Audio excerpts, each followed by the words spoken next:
What questions do you have about week 13 of fantasy football?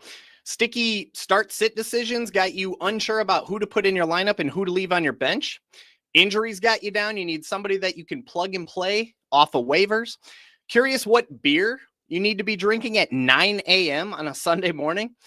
I got you, my friend.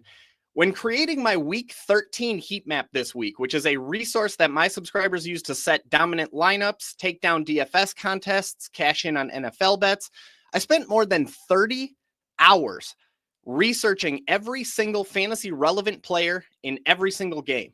So come and take advantage of that, because for the next 2 hours, I'm going to answer as many week 13 fantasy football questions as I possibly can. So let's get into it right here, right now, live on episode 48 of Inside the 20 by Basement Brewed Fantasy Football.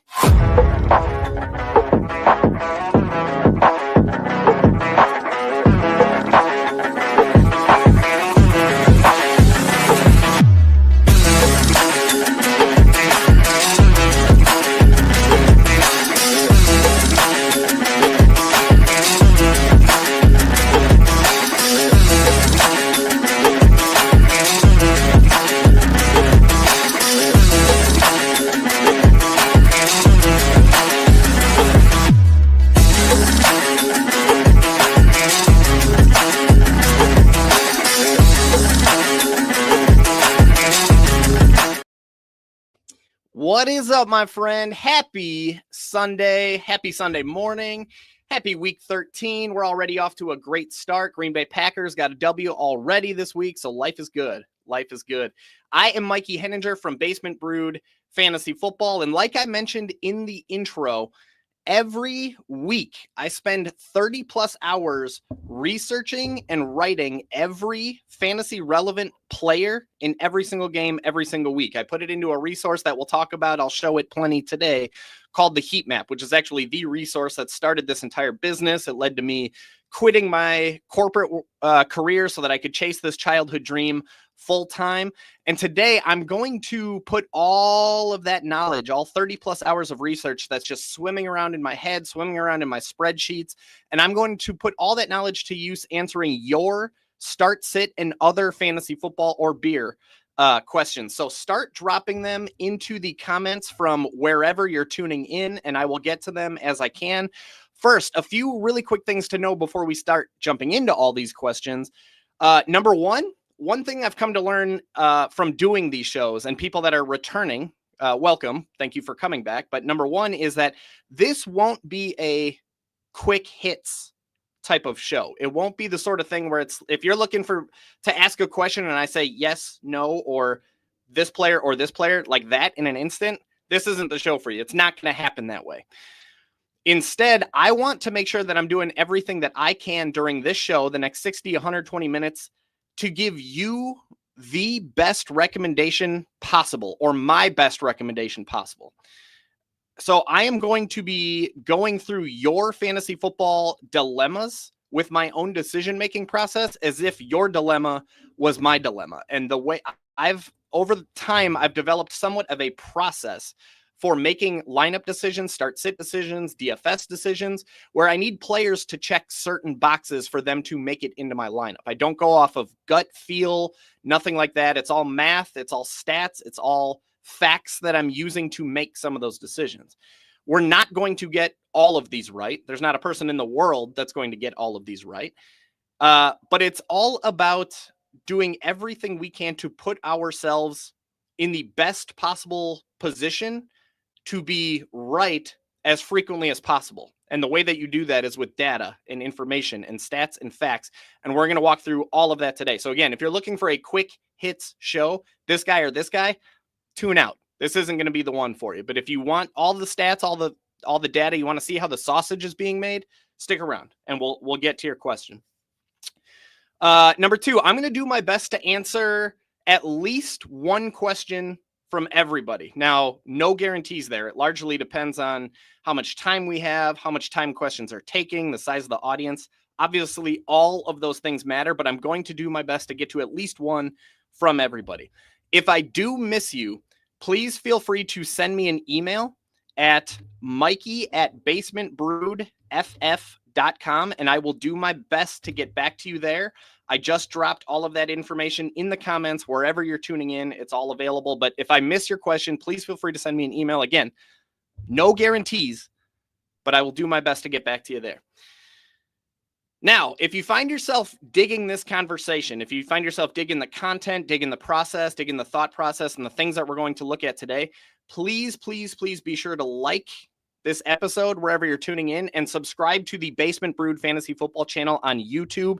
It doesn't sound like much, but I promise you that sort of thing means the world to me as I'm doing my best to grow this audience and grow this business. Last I checked, we're only about 7-ish subscribers away from 800 subscribers on YouTube, which is really, really exciting. So if you're digging the content, please like and subscribe to the channel.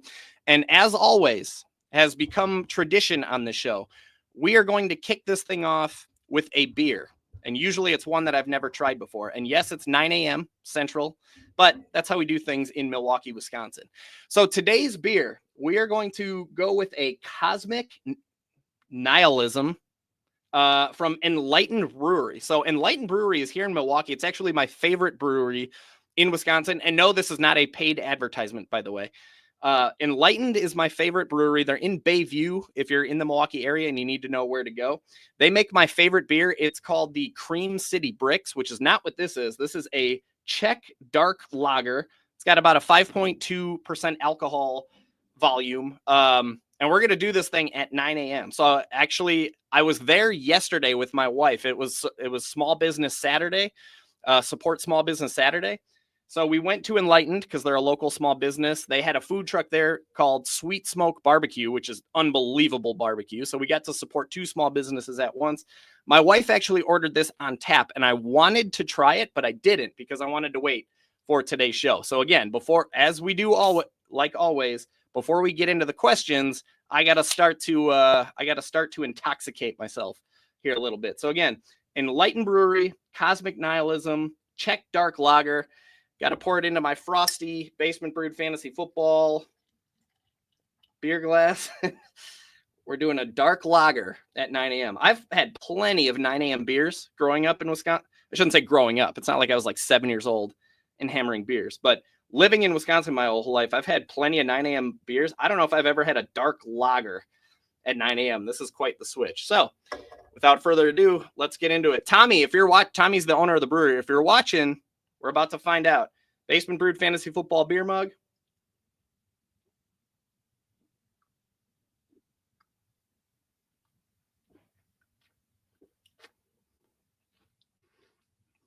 Man. Okay. I mentioned that this is my favorite brewery, and that's because they just don't miss. I haven't had a beer from Enlightened that I've missed ever in my entire life. So highly, highly, highly recommend the Cosmic Nihilism, but also basically anything from Enlightened. I don't know where you're tuning in from. If you're in the Milwaukee area, you got to try it. If you're not and you come into the Milwaukee area, you got to try it. Eventually, these guys are going to be nationwide. Absolutely guaranteed. All right. I see questions starting to flood into the comments, so let's get down to business. Let's go ahead and hit the fantasy football field for episode 48, sponsored by our partners, Infinity Labs. Are you a software wizard? A code ninja? A forge master? Or maybe even just a mad scientist? Then come build your career ladder with Infinity Labs, an award-winning technology company, best place to work, and business of the year with best-in-class benefits and compensation. Visit i-labs.tech. That's i-labs.tech today, where you can learn more about Infinity Labs, our expanding national presence, and why the status quo has no hold on us. All right, my friends, let's get down to business here. The first comment that I see here on my side of things is from Mr. Victor Garnica. Great dude, great human being. Good morning, and thank you for your time, Mikey. Good morning, Victor. Thanks for tuning in. With a risky Purdy status, who could be the guy? Matthew Stafford, Sam Darnold, Geno Smith, Trevor Lawrence, Drake May. Woo, we got a lot. So yeah, let's start with Brock Purdy, and you're absolutely right. I do not feel comfortable with Brock Purdy at all this week. I'm not anywhere near a medical doctor, but I do follow several medical doctors on Twitter, Dr. Jesse Morsey, Edwin Porras, Jesse Mueller, Deepak Chona is probably my favorite one of the bunch. Everything I'm seeing about Brock Purdy from a medical point of view, from their point of view, is not pretty. Like, Brock Purdy could get knocked out at any moment. If you've ever noticed how scary accurate Vegas can be at times, when you look at, like, there's a reason that there's a show for bad beats, right? When you look at the over-unders, the spreads, the implied totals, it's kind of weird how Vegas sports books can be accurate pretty frequently. And that's a big part of the reason that I include all of that data, all of that information in my heat map. Which, quick aside, if you're just tuning in for the first time, if you've never seen this colorful, beautiful, chaotic spreadsheet that we're looking at here, this is called the heat map. This is a resource that I put together every single week. Okay, so this is the week 13 heat map. It includes contextual analysis for literally every single player in every single game. All you got to do is click on their name and you're going to get a full-blown preview of any player that you could possibly want. Over on the left side, I have all of the game information. Who's playing who, what's the over-under, what's the spread, what is mathematically, what's their implied point total, and how does each defense perform against each offense, okay? The reason that I include Vegas information, like I said, is because Vegas is scary accurate a lot of times. And as you can see with the 49ers, even with Brock Purdy in the lineup, the 49ers have an implied point total of just 19 points. That never happens. In all the years I've been doing this, or at least all the years that Brock Purdy has been the starting quarterback of the 49ers, I have never seen their implied total below like 23 is maybe the lowest I've ever seen it. So 19 points means there's plenty of reason to be concerned about Brock Purdy. Okay. So Victor, you have every right to be concerned. He's been balling. He's been playing really well, but I am not trusting Brock Purdy at all this week. He's got a tough matchup. He's injured. He could get knocked out at any time. The 49ers aren't expected to score a lot of points. I personally am looking elsewhere in the leagues where I roster Brock Purdy. Now, as for your question, we got a lot of options to go through here. So like I mentioned in the intro, if you're looking for a quick hit show, tune out now, because this isn't going to be a quick hitter. Okay. I will go as quickly as I can through it, but you got to bear with me because like I said, I want to make sure that I'm giving you the best possible recommendation with each one of these questions. So the first name on this list, where's the question? Matthew Stafford. Okay. So that on the heat map is game number 13, which is here. Let me pop this out of here. Game number 13, Rams at Saints, really nice over under. Generally speaking, this is a game that you want exposure to because we're expecting to see plenty of touchdowns in this game. And where there's touchdowns, there's fantasy points, right? Where there's smoke, there's fire. Where there's touchdowns, there's fantasy points. The Rams in particular have a very nice, not 69, but very nice 26 point implied point total. That's really strong. That suggests that's one of the highest on the slate, suggests plenty of points. There's no reason to be scared of the Rams. Now, I have Matthew Stafford here. Here, should I pump this up a little bit? Make this, there we go. I have Matthew Stafford in column B, which Victor, I know you've used the heat map in the past, so you're familiar with how this works, but anybody who's watching, column B means we're feeling good about this player's chances of exceeding expectations. Maybe he's not going to blow it out of the water, but things set up in a way where he should be okay in fantasy football this week. Now, I do have him with a yellow dot, meaning he's closer to column C than column A, and column C is much more mediocre, much more average. Column A is like all signs point to an eruption week.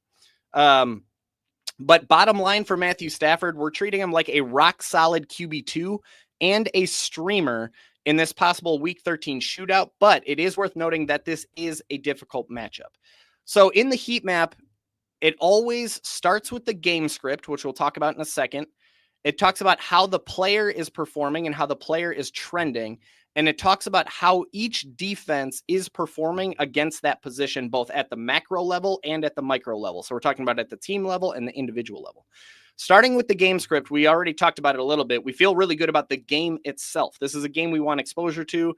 Over under 48.5 is tied for the second highest among all 16 games. So Vegas is expecting this to be the second high among, or tied for the second highest scoring games of the entire week 13 slate. Okay, so including the games that have already played, and all the games yet to come.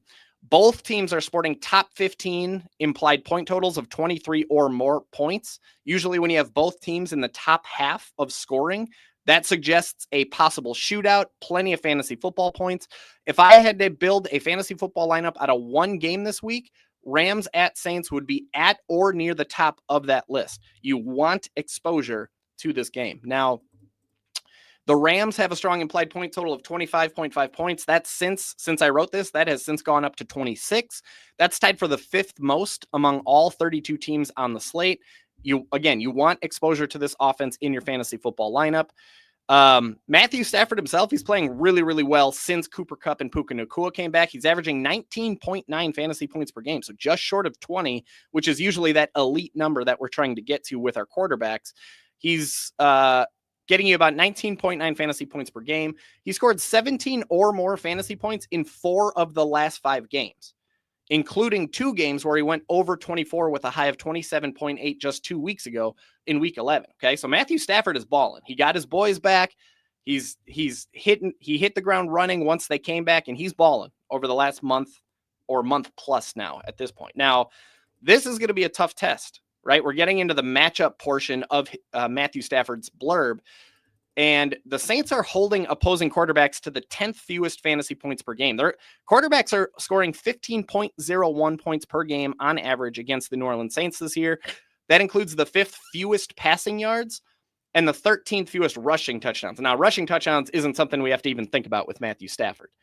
They are allowing the 4th most passing yards, and that is absolutely a vulnerable soft spot where Matthew Stafford is more than capable of buttering his bread, right? We've seen this dude pass for 4,000 plus yards several times in the past. This yards is never a problem for Matthew Stafford. Now, over the course of 11 games, just 3 quarterbacks have been able to reach 15 fantasy points against the Saints. That's it. 3 out of 11 games. That's a pretty tough defense. Now, that said, the 3 that did go over 15 fantasy points, all 3 of those guys went over 24. So the Saints are either like shutting you down or they're giving up an eruption week of 24 or more fantasy points. Baker Mayfield, Justin Herbert, Jameis Winston, all 3 of those guys were able to hit against the Saints. But Bryce Young, Dak Prescott, Jalen Hurts, Kirk Cousins, Patrick Mahomes, Bo Nix, Bryce Young, and Kirk Cousins again, all of those guys actually missed against the Saints. So the Saints have been pretty tough on quarterbacks this year. All in all, we still feel pretty solid about Matthew Stafford just based on the way that he's playing, based on the fact that the Rams have an implied point total of 26 points, suggesting touchdowns. Those touchdowns got to come from somewhere. They could come from Kyren Williams, but typically if the Rams are going to get 26 points, Matthew Stafford's going to have something to do with that. Okay. We feel fine about Matthew Stafford. I wouldn't say we love him, but we feel fine about him. Next on the list was Sam Darnold. So we got Vikings Cardinals. That's game number 11 here. I got Sam Darnold here in column C with a yellow dot, meaning we're just feeling very mediocre, very average about Sam Darnold. He's a perfectly fine QB2, perfectly fine streamer. He's got a solid implied point total, but like Matthew Stafford, he's got a difficult matchup. The Vikings have a solid implied point total of 24 points. That's strong. It's not as strong as the Rams, but it's solid. It's tied for the 12th most among all 32 teams on the slate. Sam Darnold himself, we know he's having a great year with the Vikings. He's averaging 17.7 fantasy points per game and after 11 games in a Vikings uniform. He scored 16 or more fantasy points in 8 of 11 games. So about 73% of the time he's getting you at least 16 fantasy points. That's fine. As far as floor goes, that's what you're looking for from a quarterback. He has 5 games over 21 points with a high of 25.64 just 2 weeks ago in week 11, just like Matthew Stafford. Now, Arizona is tough against quarterbacks, and they're on fire right now, hence this flame emoji. They're technically holding quarterbacks to the 13th fewest fantasy points per game, just 15.8 fantasy points per game. They're a really strange matchup for quarterbacks. They are allowing the 11th most passing yards, but they're holding quarterbacks to the 10th fewest passing touchdowns. Plenty of yards, not a lot of touchdowns.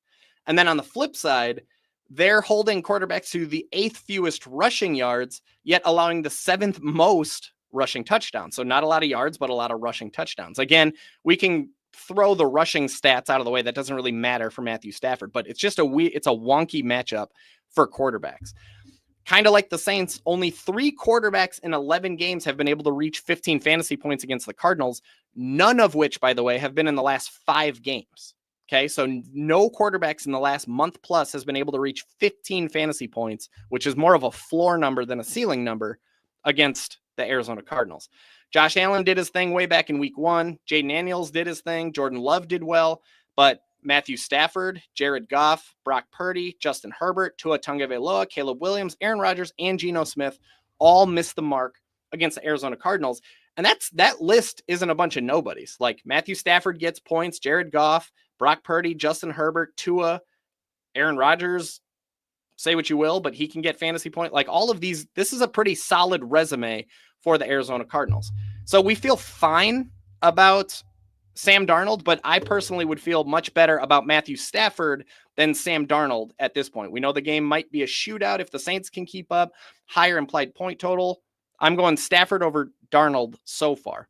Then we got Geno Smith. Okay. Geno Smith, we're looking at the Seahawks. Seahawks Jets. That is game number 8. Right here, I got Geno in yellow column with a yellow dot, meaning meh, mediocre. Not terrified, but we're fine with it. He's a mediocre QB2 in streamer option in week 13. The Seahawks at Jets has a really low over-under, 41.5 points. That's tied for the second fewest among all 16 games on the slate. Both teams, by the way, are sporting bottom half implied point totals, under 22 points, suggesting a snooze fest that won't feature many fantasy points. Okay. So neither the Seahawks nor the Jets are expected to score 22 points. This is supposed to be a lower scoring game. It's not necessarily one you want to like force into your fantasy football lineups. Now, both teams have quarterbacks and offenses that are capable of far exceeding these expectations. In fact, I personally like the over on this game, but this isn't betting advice. This isn't like, that's not what I do. I'm not a betting guy. So if I say I like the over, don't go running to the casino and place a bet on the over, because I truthfully have no idea. But anyway, when we look at the stats, we look at the facts, the data, the information, Vegas is expecting this to be a lower scoring game. The Seahawks have a subpar implied total of just 21.5 points. That's the 13th fewest among all 32 teams. Geno's doing okay. He's getting you 16.3 fantasy points per game. He's getting you 15 or more fantasy points in about 64% of his games. Decent ceiling. He has 3 games over 21 points with a high of 22.56. So very similar enough to what we've seen already from Matthew Stafford and Sam Darnold. Now, the Jets against quarterbacks, they're technically allowing the 16th most fantasy points per game at 16.6, but it's a bit misleading. For starters, the Jets don't intercept the ball this year. They're averaging just 0.18 interceptions per game. That's the 3rd lowest frequency in all of football. They also give up a ton of production to rushing quarterbacks. They're allowing the 11th most rushing yards to quarterbacks and the most rushing touchdowns. Now, Geno Smith is capable of taking advantage of that. It's not like we're talking about Matthew Stafford here. That is a soft spot that Geno could take advantage of, though it's not like he's Anthony Richardson or Justin Fields or one of these quarterbacks that's known to torch you with his legs. Through the air, the Jets are top 3. They're stamping out production in the passing game. They're holding quarterbacks to the 3rd fewest passing yards and 2nd fewest passing touchdowns. Just 5 quarterbacks in 11 games have been able to reach 14 fantasy points against the Jets. Okay. So 7 out of 11 quarterbacks to face the Jets haven't even been able to get 14 fantasy points against them. Now, that said, the Jets are absolutely bleeding. They're bleeding in the media. They're bleeding like at the executive level quarterback, but they're bleeding everywhere, including on defense. All 5 quarterbacks that scored 14 or more fantasy points against the Jets, that has occurred in the last 6 games, all 5 of those. So 5 of the last 6 quarterbacks to face the Jets have been able to score at least 17 fantasy points against them. So they're bleeding. They're hurting a little bit. 4 of which scored more than 24, including an eruption of 30.08 from Anthony Richardson the last time the Jets were on the football field, which was week 11. Josh Allen, Russell Wilson, Drake May / Jacoby Brissett, Kyler Murray, and Anthony Richardson, all those guys did well against the Jets, while Brock Purdy, Will Levis, Jacoby Brissett, Bo Nix, Sam Darnold, and CJ Stroud all missed the mark. So we're feeling, let's just call it slightly optimistic about Geno Smith, but still low scoring game, not a very high implied projected total. It's not like the Jets are this like mouth-watering matchup. They might be bleeding, but it's not a matchup I'm like, yeah, we need to target this one. I'm still leaning Matthew Stafford over both of those guys. Then we got Trevor Lawrence, okay? Trevor Lawrence is in his first game back. It's tough to truly get excited about his first game back from injury, but he was playing well before it, and he does have a nice Week 13 matchup. He's a mediocre QB2 and streamer in Week 13. Game script, the Jaguars have a low implied total of just 19.5 points. That's tied for the sixth fewest among all 32 teams on the Week 13 slate. Candidly, if a quarterback has lower than a implied point total of 23 points, a lot of times I'm really not even considering them for my lineup unless they're a rushing quarterback. If it was like Justin Fields or something, that'd be a different story. But if it's 19.5, that's almost automatically a disqualifier in most cases for me when I'm considering a quarterback for my lineup. DFS, I won't even consider a quarterback whose projected total is under 23. It won't happen unless it's a rushing quarterback. He's coming off an injury to his non-throwing shoulder that's kept him out since week 9. He's averaging 15.7 fantasy points per game after 9 games. He scored 15 or more points in 5 of 9 games, so about 56% of the time he's getting you 15 points. He was really heating up before he got hurt. In 6 games before he got hurt, he was averaging 17.9 fantasy points per game from week 4 through week 9. He scored 15 plus fantasy points in 5 of those 6 games, including 2 games over 21. So plenty of floor performances. He's getting you plenty of games over 15, just not too many ceiling performances over 21. He's had a mediocre career against the Texans. In week 4 against Houston, he completed 18 of 33 passes for 169 yards and 2 touchdowns. That's 15.26 fantasy points. Solid floor effort. He entered the season averaging just 13.6 fantasy points against the Texans. He scored fewer than 15 points in 4 of those 6 games. So really, I have a yellow dot for his career next to Houston, but it's actually been more down than up for Trevor Lawrence against the Texans. But the matchup this year is nice. The Texans are allowing the 15th fewest fantasy points per game. They're allowing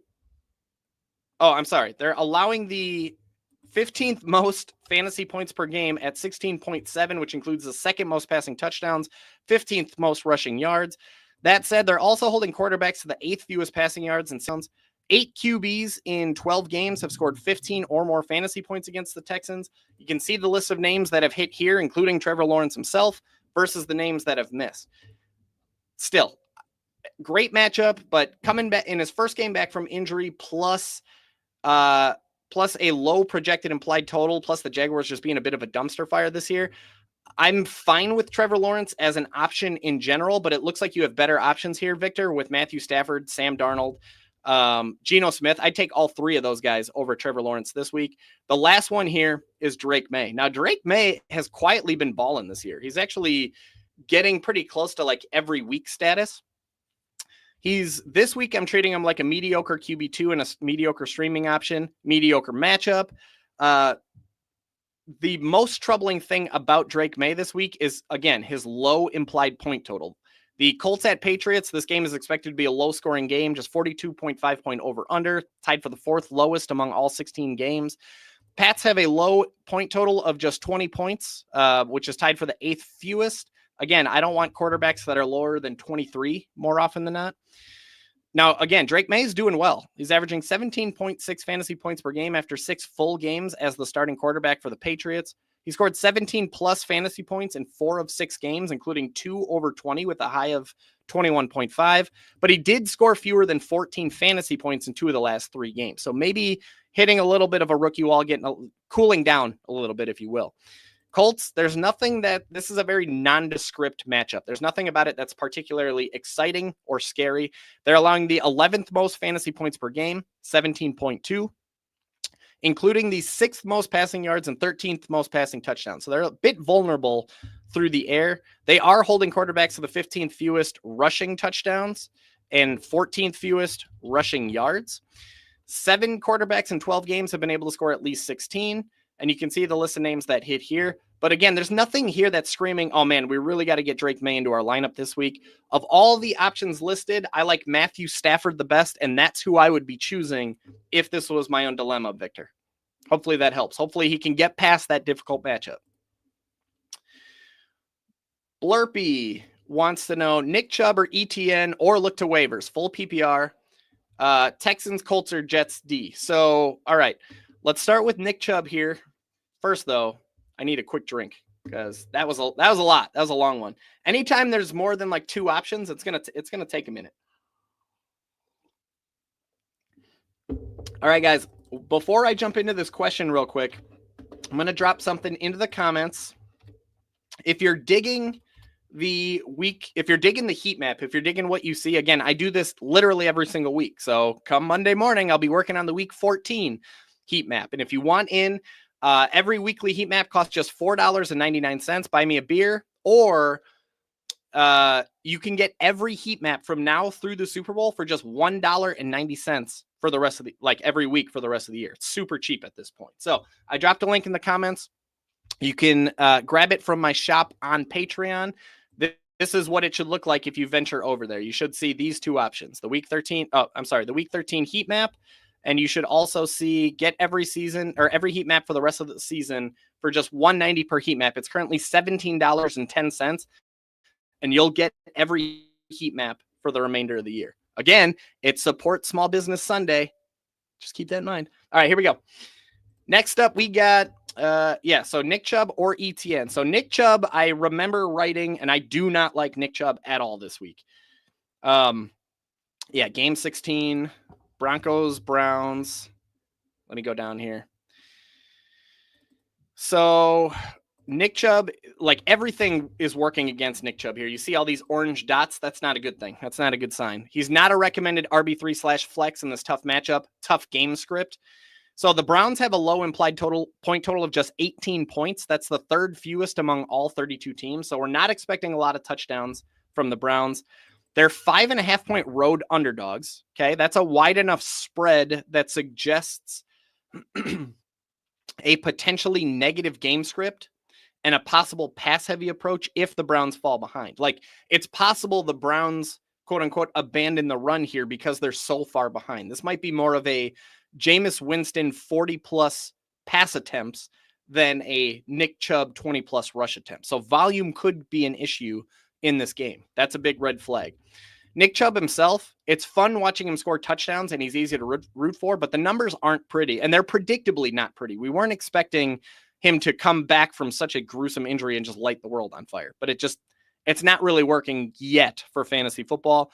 He's averaging just 8.8 PPR points per game after 5 games. And that's despite handling 15.2 touches per game. So he's getting plenty of opportunities. It's just not turning them into fantasy points. And it's not that he's not scoring touchdowns. He does have 3 touchdowns in 5 games. He's not getting yards. He's not getting catches. It's touchdown or bust for Nick Chubb. And we know the Browns aren't expected to score a lot of touchdowns with an implied point total of just 18 points. He scored 19 points last week, but that was, again, thanks to 2 touchdowns. He scored fewer than 11 PPR points in each of the other 4 games, including 3 games under 6 PPR points.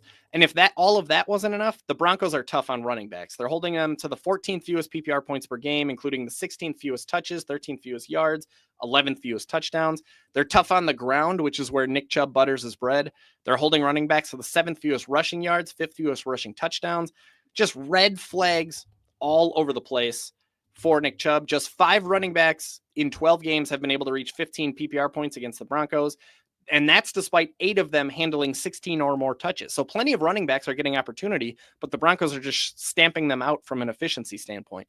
There's just nothing about the way this game sets up for Nick Chubb that I would feel any kind of good about putting him into my fantasy football lineup. It'd be different if he caught passes, but he really doesn't, not that frequently. So then our next option is Travis Etienne. Travis Etienne is somebody I've been low on for more than a year now. I was low on him last year. I was low on him this year, but comparing him to Nick Chubb, he might be a better option here. Now, I'm treating him, just like Nick Chubb, as a weak RB3/flex. He also has a brutal matchup. He doesn't have a great game script. The Jaguars are 4.5-point home underdogs. Again, that suggests a neutral/negative game script. But actually, that's changed. The Texans they're still favored, but only by 3.5. So that gap is getting a little bit more narrow. It's friendlier than the Cleveland Browns game script. We'll say that. But still, the Jaguars have a low implied point total. Under 20 points. They're not expected to score a lot of touchdowns. They are underdogs. They could fall behind. Rushing volume could become a concern. Tank Bigsby's going to play, so is Travis Etienne going to get a ton of rushing attempts anyway? He's averaging just 10.3 PPR points per game after 7 games where he handled double-digit touches. He landed between 12 and 15 PPR points in 4 of 7 games. So more often than not, he's going to land somewhere between 12 and 15 PPR points, which is fine for an RB3/flex. But he scored fewer than 8 PPR points in the other 3 of 7 games. So he's either getting you like a ceiling of 12 to 15 or a floor of fewer than 8. Not pretty. Okay. He played against the Texans in week 4. He handled 12 touches, which included 1 catch on 2 targets, but only 60 scoreless yards. So it was 7 PPR points for Travis Etienne. That's largely because the Texans are awesome against running backs. They're suffocating running backs, holding them to the 5th fewest PPR points per game, including the 9th fewest touches, 8th fewest scrimmage yards, 8th fewest running back touchdowns. They're tough on the ground. They're holding running backs to the 10th fewest rushing yards and 8th fewest rushing touchdowns. And they're tough through the air. They're holding running backs to the 6th fewest catches, 6th fewest receiving yards, but they are allowing the 15th most receiving touchdowns, though that's middle of the pack. Just 5 running backs in 12 games have been able to reach even just 13 PPR points against the Texans. Just 9 in 12 games and have been able to reach 12 or 10 points. Okay. So the Texans have played 12 games this year and just 9 running backs have been able to reach 10 or more PPR points. That's not even 1 per game. And it's just 10 points. Not a good sign. Not feeling good about Travis Etienne. Not feeling good about Nick Chubb. It says look to waivers here, Blurpy. I would definitely see if there's anything out there. I don't know what's available. I don't know what's out there. I don't really know your waivers. I would definitely take a look. And again, if there's anybody in this on waivers that you're considering, I guarantee you can find a blurb about them that will help you determine whether or not you think there's a better option out there than Travis Etienne or Nick Chubb. Out of the 2, I would lean towards Travis Etienne because there's at least the possibility that he racks up catches. Like he would be the passing game running back for the Jaguars, whereas the passing game running back for the Browns would be Jerome Ford. So there's at least that possibility that he racks up a couple catches in a full PPR league. But I don't feel great about either guy. So definitely look to waivers. See if anybody in the heat map stands out to you. And hopefully that helps.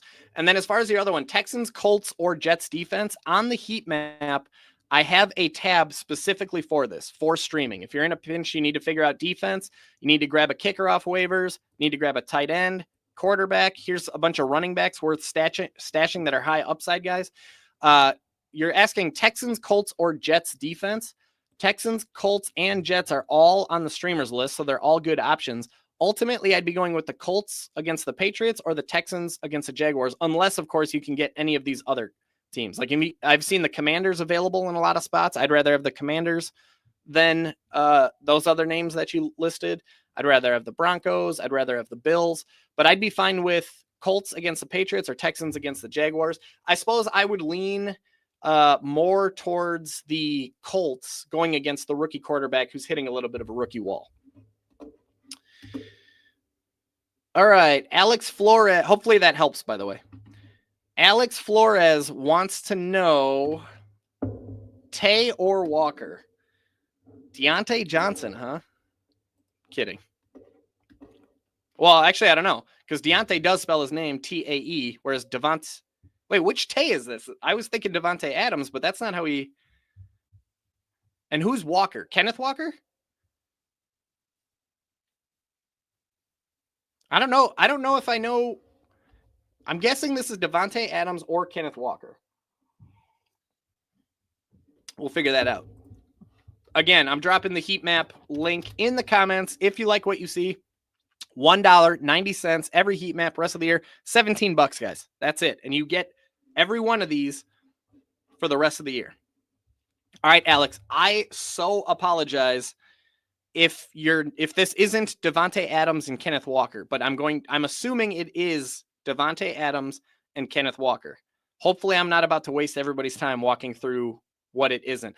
In fact, this is a good, guys, do me one favor, include first names and last names when you're putting this stuff in there. There's a lot of Tays, there's a lot of Walkers, there's a lot of Johnsons, there's giggity. First names and last names, please, so I don't waste anybody's time here. I'm going to assume that we're talking Davante Adams and Kenneth Walker. So those two are going against each other. Week 8, Seahawks, Jets. Let me scroll down here real quick, Alex. I just want to maybe you responded in the comments somewhere. No. Okay. All right. We're just going to assume it's Davante Adams and Kenneth Walker. So game 8, Kenneth Walker. Okay. We have him in column B with a yellow dot. That means we're feeling pretty good about him. We'd probably move him closer to column C than column A.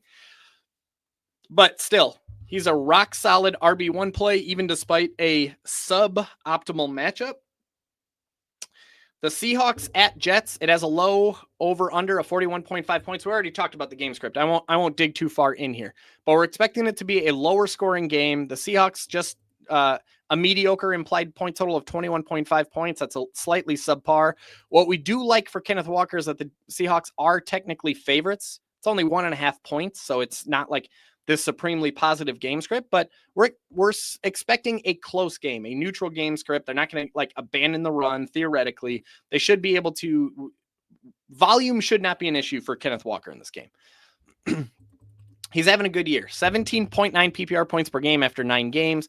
18.3 touches per game. Like Zach Charbonnet is not really cutting into his workload all that much. He scored 18 or more PPR points in 44% of games. That includes 3 games over 20 with a high of 33.6 way back in week 4.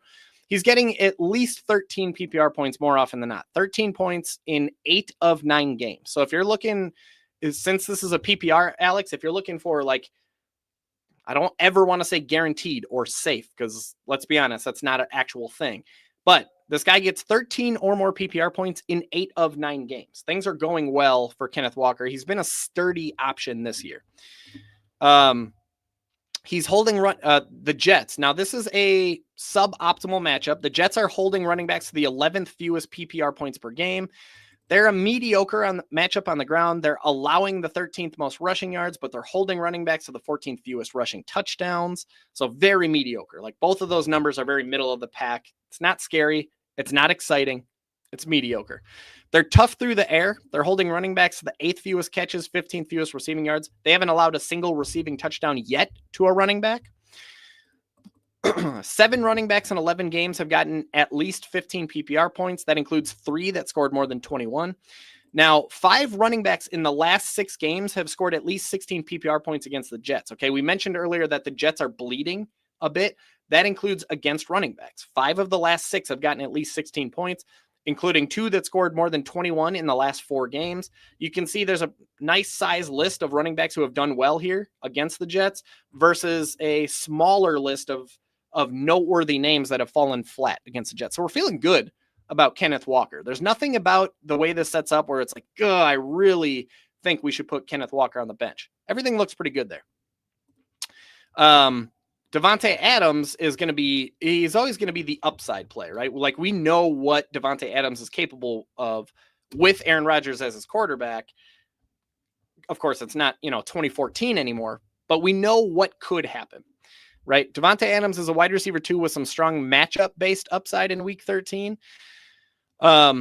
He's averaging just 12 PPR points per game over 5 games since joining the Jets. Like, it's no secret. It hasn't quite worked out the way I think a lot of Jets fans expected it to, but he is getting 9.2 targets per game. And when you're getting 9+ targets in Aaron Rodgers' offense, sooner than later, that's going to click. Like something is going to hit sooner than later. Could be this week, could be next week. But if you're getting 9+ targets in Aaron Rodgers' offense, it's only a matter of time before that blows up in some way. He scored 22.1 PPR points in week 9 and 13.2 points in week 11. But other than that, he scored fewer than 10 PPR points in the other 3 games that he's played with the Jets. Now his matchup is great. The Seahawks, they're technically holding wide receivers to the 16th fewest PPR points per game, which includes the 15th fewest yards, but they're giving up the 12th most catches, 11th most touchdowns, and they're bleeding lately. 11 wide receivers in the last 8 games have been able to score 16 or more PPR points against Seattle, including 5 that scored 20 or more. You can see the list of names that have smashed against Seattle lately versus the list of names that have the noteworthy names that have missed against the Seahawks. we feel cautiously optimistic about Davante Adams. But when you compare him to Kenneth Walker in this example, Kenneth Walker is a much, again, I hate using this term, safer bet. Like there's a higher floor, a safer floor for Kenneth Walker with similar upside. Like he's always a touchdown threat. He's catching a ton of passes this year.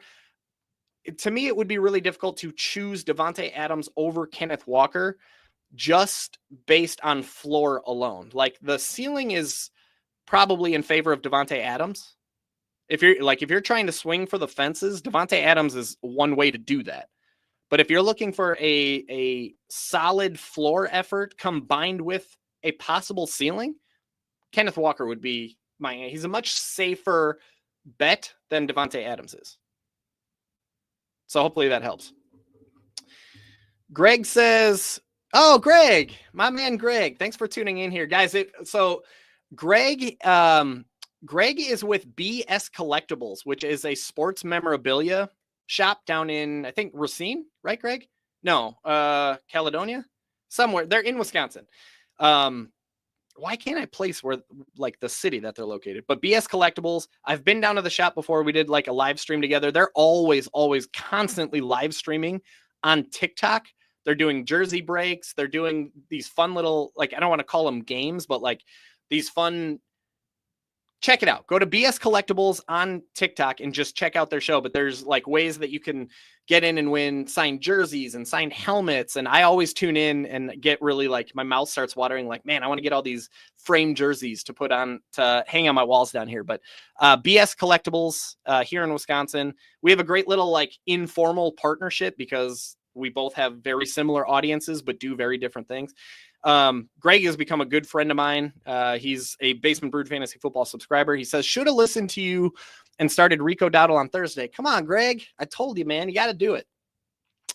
Kenneth Walker better outperform. This man knows the stuff, people. I appreciate it, Greg. Yeah, I mean, luckily we just talked about Kenneth Walker, so we didn't need to go into that. But yeah, man, I was banging the table for Rico Dowdle all over. Anybody who's listening, I don't know if you're following me on social, but I put it out on Twitter and LinkedIn and Instagram. But I said, most weeks I don't want Rico Dowdle in my lineup. But this week is different. Get Rico Dowdle in your lineup.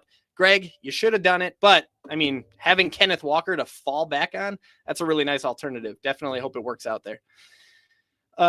DTMCD says, well, first he said this, but then he said, and good morning. Good morning to you. And I shouldn't say he, could be a she. Welcome in. Welcome in. Everybody's welcome. Good morning.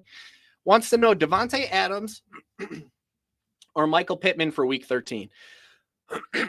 So before we dig in, I'm going to say Davante Adams.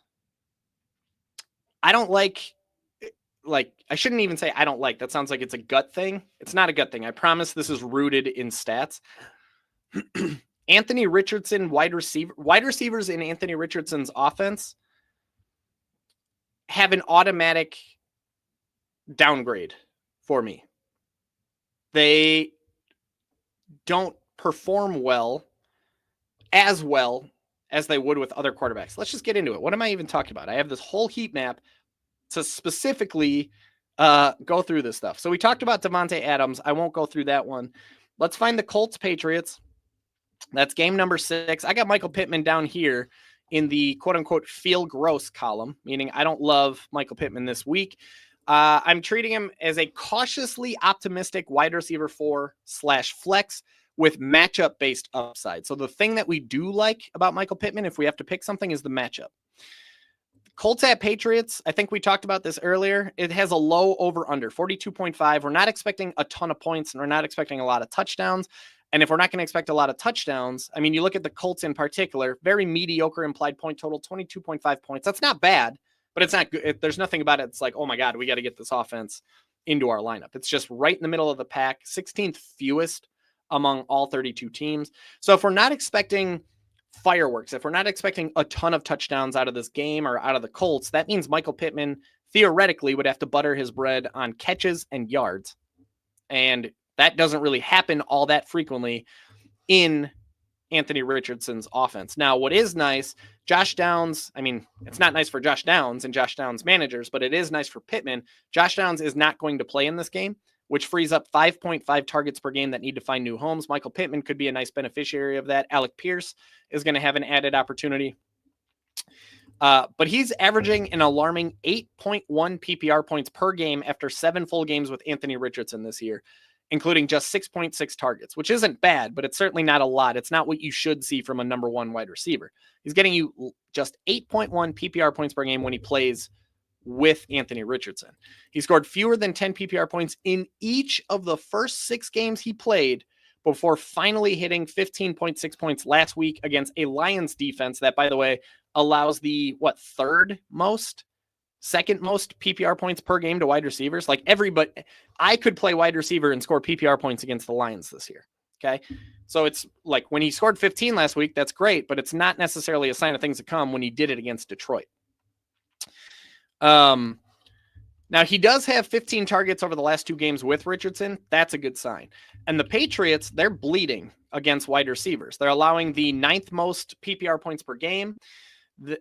10 different wide receivers in 12 games have scored at least 16 points against the Patriots. That includes 5 that scored more than 20. So there's some ceiling upside there. 8 wide receivers in the last 7 games, so more than 1 per game, have scored at least 16 PPR points against the Pats. And again, that includes 5 that scored more than 20. So 5 wide receivers in the last 7 games have scored at least 20 PPR points. You'll take that more often than not. 3 wide receivers in the last 4 games have scored 25 or more against New England. Here's the list of names that have hit against New England versus the list of noteworthy names that have missed against New England. It's a great matchup for Michael Pittman. And he's got 15 targets from Anthony Richardson in the last 2 games. He could get more with no Josh Downs. But Davante Adams is already getting 9+ targets per game. He's going against a matchup that's bleeding. Like we already talked about, where was it? We talked down here that the Seahawks, 11 wide receivers in the last 8 games have scored 16 or more PPR points. So they're bleeding. So the matchup to me is kind of a wash. They're very similar. Then we got Davante Adams, who's a better, theoretical, better talent than Michael Pittman, tied to a quarterback that's willing to give him 9+ targets per game. That's going to pop at some point. For me, I'm going Davante Adams here, and I'd call it 75% Davante Adams, 25% Michael Pittman. Right? Some of these are really close where it's 51-49, but this one I feel pretty confident that I personally would be going Davante Adams over Michael Pittman with this decision. It's a nice decision to have to make, right? Michael Pittman was a 4th round pick. Granted, he shouldn't have been, but he was a 4th round pick this year. And if you have an opportunity to leave him on the bench, that's not too bad of a scenario to be in. All right, YouTube user. I'm sure there's a name here somewhere, but YouTube user, which is what it shows up as on my side, wants to know, I need 2 of the 3. Quentin Johnston's terrible performance makes me nervous to ride with him this week. The 3 players I have and need 2 for is Quentin Johnson, Michael Wilson, and Rome Odunze. Well, you can't go Rome Odunze because he played on Thursday. So you got to go Michael Wilson and Quentin Johnson, I guess. I mean, that decision is accidentally already made for you. Here's what I'll tell you. Let's see. Chargers, Falcons. Aha. Yes. Here's what I'll tell you. Generally speaking, I'm not there's very few weeks that I would want Quentin Johnston in my lineup just in general. It's kind of similar to what I was talking about with Anthony Richardson. Wide receivers in Jim Harbaugh and Greg Roman's offense.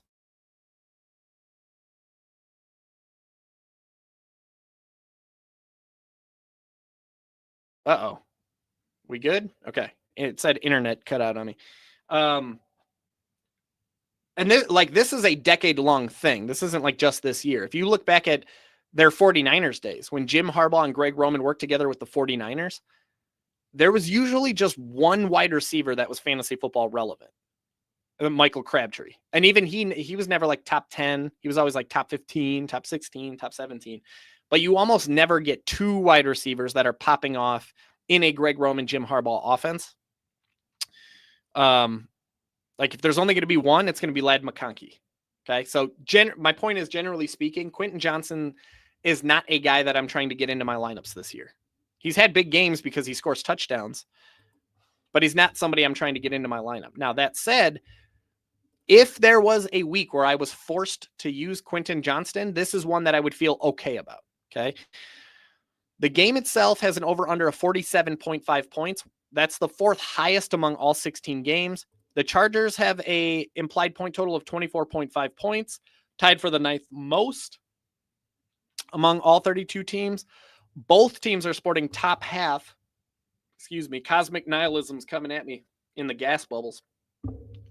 Both teams are sporting top 16 implied point totals of 23 or more points. That suggests a possible shootout. And usually when you have a possible shootout, those are the games where I want to get exposure to and investment in those games. The games that could shoot out, there could be a lot of touchdowns because, again, where there's smoke, there's fire. Where there's touchdowns, there's fantasy points. So generally speaking, this is a game that we want exposure to. Now, again, Quentin Johnston himself, he's just 10.4 PPR points, 4.7 targets per game. Usually those are numbers I'm not trying to get into my lineup. It's very boom or bust, more often busting than booming. Sounded weird to say, but he scored fewer than 13 PPR points in 7 of 9 games, including 4 games under 7, including a low of just 0 points last week. And it was brutal. Like, he dropped passes left and right. It was bad. But if we want to get back to the optimistic side, the Falcons are a great matchup for wide receivers. They're allowing the 5th most PPR points per game to wide receivers, 6th most catches, 14th most yards, and most importantly, for the way that Quentin Johnston gets his fantasy football points, the Falcons are allowing the 2nd most touchdowns to wide receivers. That's important. Okay. If you look at the way Quentin Johnston scores his fantasy points, it's through touchdowns. It's not through racking up 9 catches or 150 yards. That's not where he gets his points. He needs to find the end zone. And now he's going up against a defense that's given up the 2nd most touchdowns to opposing wide receivers. That is very, very helpful information to know when you're considering Quentin Johnston. His chances of scoring a touchdown are solid because of the matchup and because of the game script. If this game is going to shoot out and touchdowns need to be scored, Quentin Johnston has a dang good chance of being the guy that scores that touchdown or touchdowns. Okay. 9 wide receivers in the last 10 games have scored 15 or more. That includes 4 that scored more than 20. It's a good matchup for Quentin Johnston. That's what I'll say there. Michael Wilson, it's kind of the same type of deal. Again, we don't love him. It's not like he's had this like terrific year, but if you look at the matchup, you know, the Vikings are hemorrhaging the 2nd most PPR points per game to opposing wide receivers, 2nd most catches, most yards, 6th most touchdowns. 12 wide receivers in 10 games have scored at least 16. 6 wide receivers in the last 8 games have scored at least 23 points. Think about that. 75% of the last 8 games, wide receivers have scored at least 23 points against the Vikings. Okay, so there's some optimism here. Like, it hasn't been a good year, right? He's averaging just 7.6 PPR points per game. He's never gone over 14. He's never hit 15 PPR points this year. He scored fewer than 8 points in 7 of the 10 games. Like, don't get me wrong. There's nothing that's safe or exciting about Michael Wilson. But if you're forced to start him, which it looks like you might be, he does have a nice matchup. There's at least a sliver of optimism for both Quentin Johnston and Michael Wilson. But ultimately, YouTube user, I would be looking at the waiver wire, see if there's anybody with some upside that you can grab off the waiver wire. First time here. Thanks. I like the start. Hey, I really, really appreciate you. Appreciate you tuning in. I appreciate the kind words. Appreciate the compliments. Chris Genova wants to know, start Pollard, Metcalf, or Pittman. Before I get into that, I'm going to hop over to Greg's real quick because he was asking, can you get that in the store? I'm pretty sure he's talking about the Brewski, Cosmic Nihilism. So you can get it at the brewery for sure. One thing I didn't even note is he told me, the owner of the brewery told me that this is their, and I apologize if I butcher this if you're watching, Tommy, but I believe that he said that this is their Black Friday special, like it's a Black Friday specific beer. It's not something that's around all the time. So if you want to get your hands on it, you got to go now. You can go to the brewery. The fact that it's in cans makes me think it's in stores too. Like you can buy a bunch of their beers at Pick and Save and Sendix and Woodman's and all those. You can get their beers in store, in a grocery store. And I'm guessing since there is a can, I'm guessing that's in the store as well. So hopefully that helps. Otherwise, I highly recommend going in. Their brewery is awesome. Like it's a really cool place I bring the family. Yesterday we just sat down and played Uno, had some barbecue. It was awesome. Really good time. All right. Christian Nova says start Pollard, Metcalf, or Pittman. Now, thankfully, we've already talked about Metcalf, and we didn't, but we did talk about Pittman. Before I jump into that, again, I'm dropping the link to scoop up the heat map, guys. If you like what you're saying with the heat map, I do this every single week. I'll be getting started on week 14 on Monday. You can get them for just $1.90, $17.10 for the whole rest of the year. You get every single heat map. All right, let's go to Tony Pollard. Who do the Titans play? Oh, the Commanders. Right. Okay, here we go. Tony Pollard, I have in column C with a yellow dot. Now, we're approaching him as a moderate risk/reward RB2 with some matchup and touchdown regression-based upside, optimism, but game script-based downside. Okay, so there's some boom potential and there's some bust potential to Tony Pollard this week. He should be a solid play if the Titans can keep the game even remotely close. That's the big if. If the Commanders come out hot, come out swinging, and jump on the Titans early, things could get really ugly for Tony Pollard if the Titans have to abandon the run and embrace a pass-heavy approach. But if the Titans can keep it close or close enough, he should be in for a nice game. What we don't like is the game script, right? Titans have a low implied total of just 19.5 points, tied for the sixth fewest among all 32 teams. They're more of an offense to target with the Commanders' defense than one to invest in heavily with your Week 13 lineups. They're 5.5-point road underdogs, and I think that's actually changed. Yeah, now they're 6.5-point road underdogs. That's a wide spread. That's wide enough, at least, to suggest negative game script and a possible pass-heavy approach if the Titans fall behind and they have to abandon the run. That is the concern for Tony Pollard. Now, as for Pollard himself, he's having a good year with the Titans. A better year than I was expecting, for sure. He's averaging 14.1 PPR points per game after 11 games in a Titans uniform, 19.7 touches, so he's getting workhorse volume, which is great. 3.0 catches on 4.1 targets, so he's involved enough in the passing game to make a dent, even if they do fall behind, although last I saw, Tyjae Spears should be playing in this game, I think. If somebody wants to confirm that. Pollard scored 14 or more PPR points in 7 of 11 games, fewer than 11 points in 4 of 11 games. So again, there's a little bit of boom bust there with Tony Pollard here this year. He's either getting you 14 plus or fewer than 11. Now, specifically in the 7 games that Tyjae Spears played, Pollard's average drops from 14.1 points down to 13 points, which is still solid, but it does go down. Okay. He scored 15 plus PPR points in 4 of those 7 games, fewer than 11 points in 3 of those 7 games. This part is exciting. He has 217 touches and 978 scrimmage yards, but just 4 touchdowns this season. That number means mathematically Tony Pollard on the heat map down on the bottom, there's all these tabs here, right? There's the heat map, the streamers and stashes that we looked at, and I have a touchdown regression tab. Now, the touchdown regression tab is just a mathematical approach to trying to figure out which running backs are quote unquote due to score 1 or more touchdowns. So it takes that last half decade of data for each position and comes up with a baseline number of, based on this many touches and this many yards, here's how many touchdowns this player quote unquote should have. Obviously, more context needs to be applied to that, right? If you have a running back that's in a offense like the Ravens versus an offense that's like the Raiders, there's going to be more or less touchdowns depending on what offense you're in. But just mathematically speaking, Tony Pollard is relatively high on this list. Okay. Specifically, where'd you go, Tony Pollard? There he is. Specifically, he is the number 5 running back on the touchdown regression list and the number 16 overall player on that list. Okay.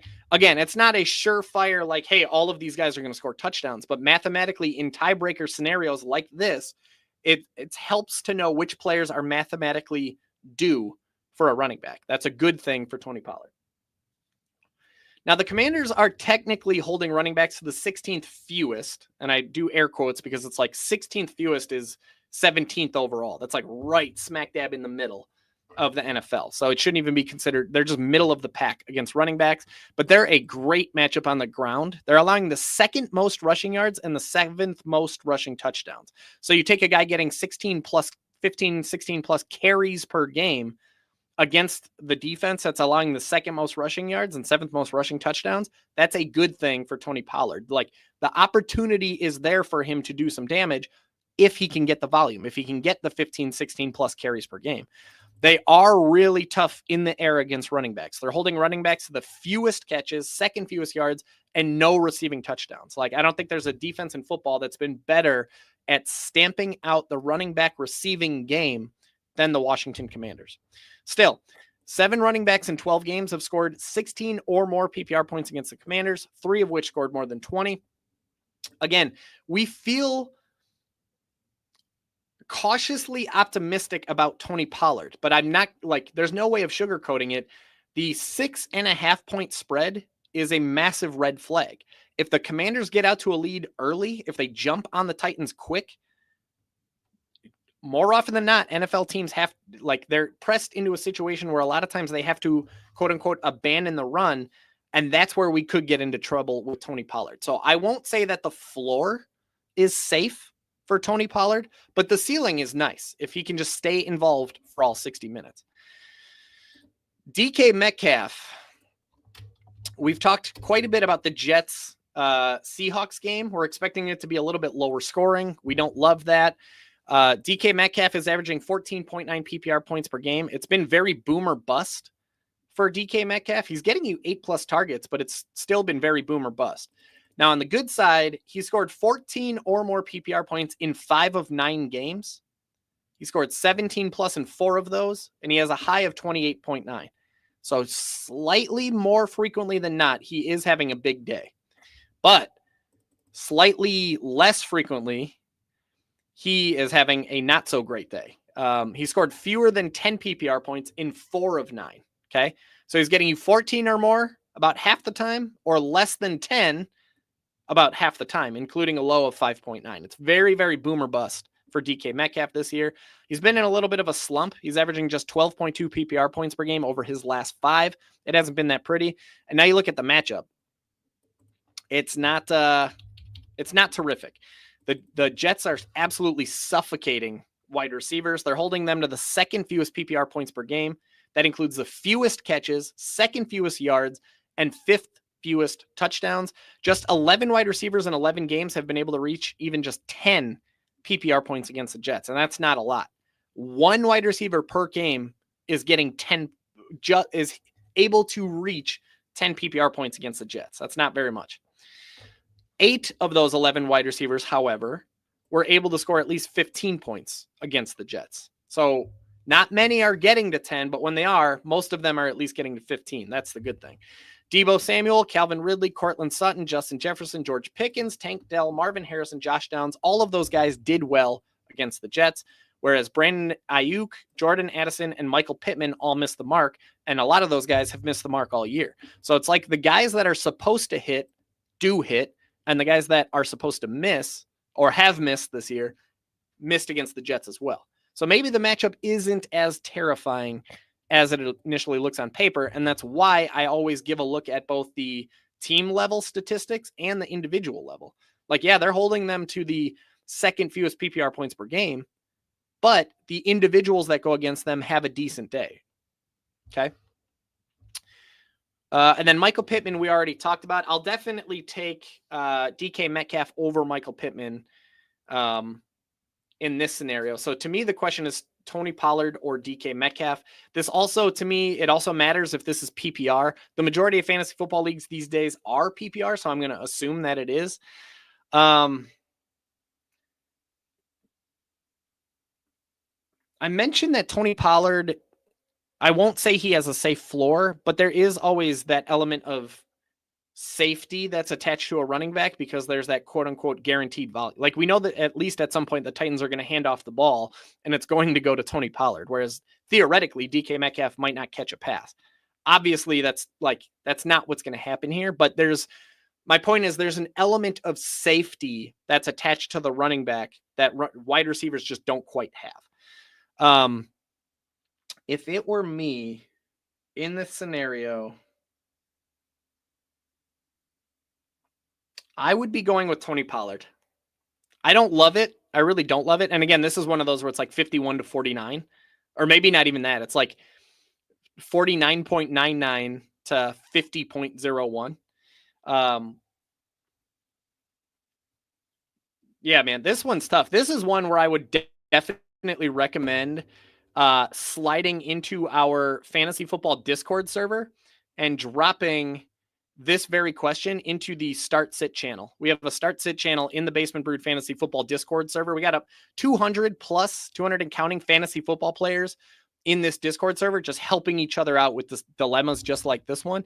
It's a really, really helpful place to be if you want more opinions and more voices than just my own. And there's a lot of really sharp fantasy football brains in here too, by the way. It's not like there's a lot of really good fantasy football players helping each other out. But if it were me, I would be going with Tony Pollard over DK Metcalf.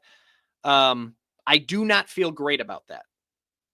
Like, just to be clear, it's not like, oh yeah, definitely Tony Pollard, not DK Metcalf.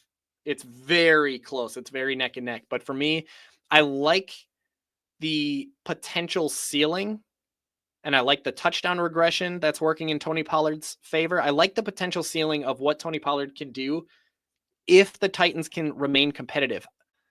I can't emphasize enough how scary the 6.5 point spread is, however, but we also know Jaden Daniels is hitting a little bit of a wall. He's been struggling a little bit. The Titans defense is a little bit more difficult than they're given credit for. It's possible that the Commanders, like, their implied point total is 25.5. They could struggle a little bit here. So again, it's very, very close, Chris. And I wish it was easy. I wish I could be like, definitely go this way, don't go this way. But if it were me, if I were making this decision in my own lineup, I would be going with Tony Pollard, especially if it was not PPR. If it's a standard league or a half PPR league, then definitely Tony Pollard. But even in a PPR league, I'd probably still go with Tony. Aleko says, good morning, Mikey. Good morning, Alekos. Thanks for tuning in. Hopefully you're enjoying a 9 a.m. beer, just like I am. I got Walker. I got Metcalf, Flowers, Braylon Allen. Who to start at flex? So it's not Braylon Allen because Breece Hall's going to play. If Breece Hall's going to play, you can ignore Braylon Allen this week. Don't drop him if you don't have to. Keep him on your bench. Like, he's definitely high on the list of stashes that I put together in the heat map every week. I got him right here. So stash him. There's a lot of upside there if anything did happen to Breece Hall, but it sounds like Breece is going to go. So your decision comes down to Kenneth Walker, DK Metcalf, or Flowers. Give me Walker over Metcalf all day for sure in this scenario. So then really it comes down to Kenneth Walker or Zay Flowers. And I would dig, like we've already talked about both Walker and Metcalf, so hopefully you're able to catch that bit. Oh, yeah, we got Zay Flowers in the shootout. I do like that a lot. So here we got Zay Flowers. Boomer bust, high-end wide receiver 3. Solid chance of booming in a mouth-watering shootout, but a roller coaster matchup. So this game, Eagles-Ravens, is the game. If I had to pick one game to build a fantasy football lineup out of, this is the one. Like, I want as much exposure to this game as I can possibly get. Mouth-watering over-under of 51.5 points. That's easily the highest among all 16 games on the full Week 13 slate. Both teams are sporting top 11 implied point totals above 24 points. This game should be a shootout. This is a game. This is the game that I want exposure to. The Ravens have a strong implied point total of 27.25 points. That's the third most among all 32 teams on the slate. The Ravens are 3-point home favorites. Zay Flowers it's been an up and down year for Zay Flowers for sure. He's averaging 13.7 PPR points per game, 12 roller coaster games, very boomer bust. Actually, I shouldn't even say boomer bust. He's just kind of been all over the place. Some boom, some bust, some middle of the road. As far as booms go, he scored 18 or more PPR points, but in about 5 of 12 games. So just about 41.7% of the time, he's getting 18 or more points. But he's also scored fewer than 8 PPR points in 4 of 12 games. So almost as frequently as he's hitting 18, He's scoring fewer than 8. Very boomer bust there. And occasionally he mixes in those mid games of 11 to 12 PPR points. He did that in 3 of 12 games. So he's all over the place. He's like a box of chocolates. You never know what you're going to get. Okay. Now, the Eagles have had quite the turnaround as far as defending wide receivers this year. They're holding wide receivers to the 11th fewest PPR points per game, 15th fewest catches, 4th fewest yards. They are allowing the 16th most touchdowns, but all of that is very mediocre. Like, none of that is scary. None of that is exciting. 8 wide receivers in 11 games have scored 17 or more PPR points against the Eagles, but just 11 wide receivers in 11 games have been able to reach 10 PPR points. Okay.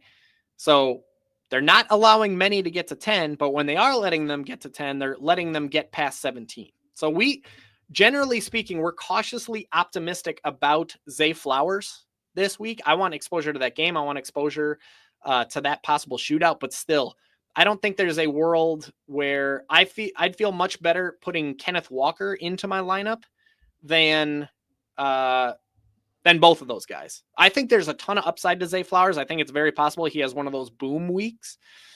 But I think there's a similar ceiling to Kenneth Walker at a much safer, apparently I do love using that word, floor. So if it's me, I'm going Kenneth Walker here. But man, this is a great problem to have. Really great. Like, if you're in a spot where you have the luxury of keeping DK Metcalf and Zay Flowers on your bench, the rest of your team must look really, really nice.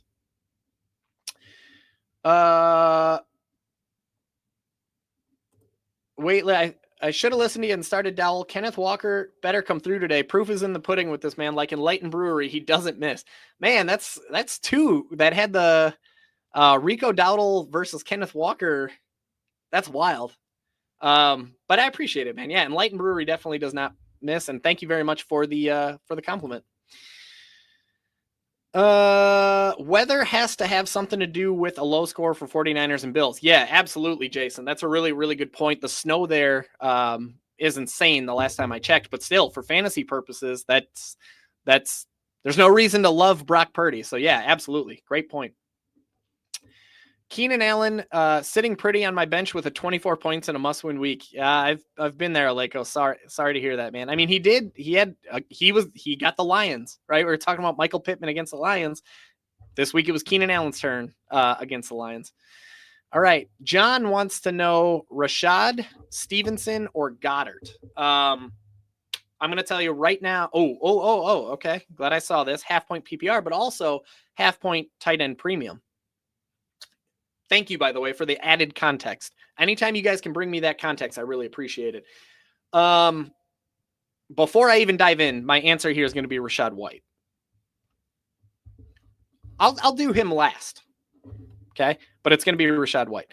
Now, Dallas Goedert, where are you at? Oh, okay. We were just talking about this. Eagles, Ravens. We know about the game. We literally just talked about this game script. This is game we want exposure to. Okay. We want exposure to the Eagles. We want exposure to the Ravens. Dallas Goedert is a solid tight end 2. He's a solid streaming app option. There's some touchdown regression based upside in a shootout, in a friendly matchup, and he gets a noteworthy bump if Devontae Smith sits this game out again. News may have broken about that in the last hour. I don't know. I'm not able to check right now. If Devontae Smith's out, that's a boost for Dallas Goedert. He's averaging 8.7 PPR points per game. It's supposed to say after 4 games with A.J. Brown, not Dallas Goedert. He's getting about 4.5 targets per game in games that he plays with A.J. Brown. He scored 5.9 points in week 12, 7.1 points in week 1, but he also scored 10.5. He's been up and down with A.J. Brown. Now, he is a touchdown regression candidate, 35 catches, 406 yards, but just 1 touchdown. He's starting to creep up that positive touchdown regression tab that we mentioned here. The matchup is a good one. The Ravens have struggled against tight ends all year. They're allowing the 8th most PPR points per game to enemy tight ends. That includes the 2nd most catches and the 3rd most yards. That said, despite allowing the 2nd most catches and 3rd most yards, they're actually holding enemy tight ends to the 9th fewest touchdowns, which is interesting.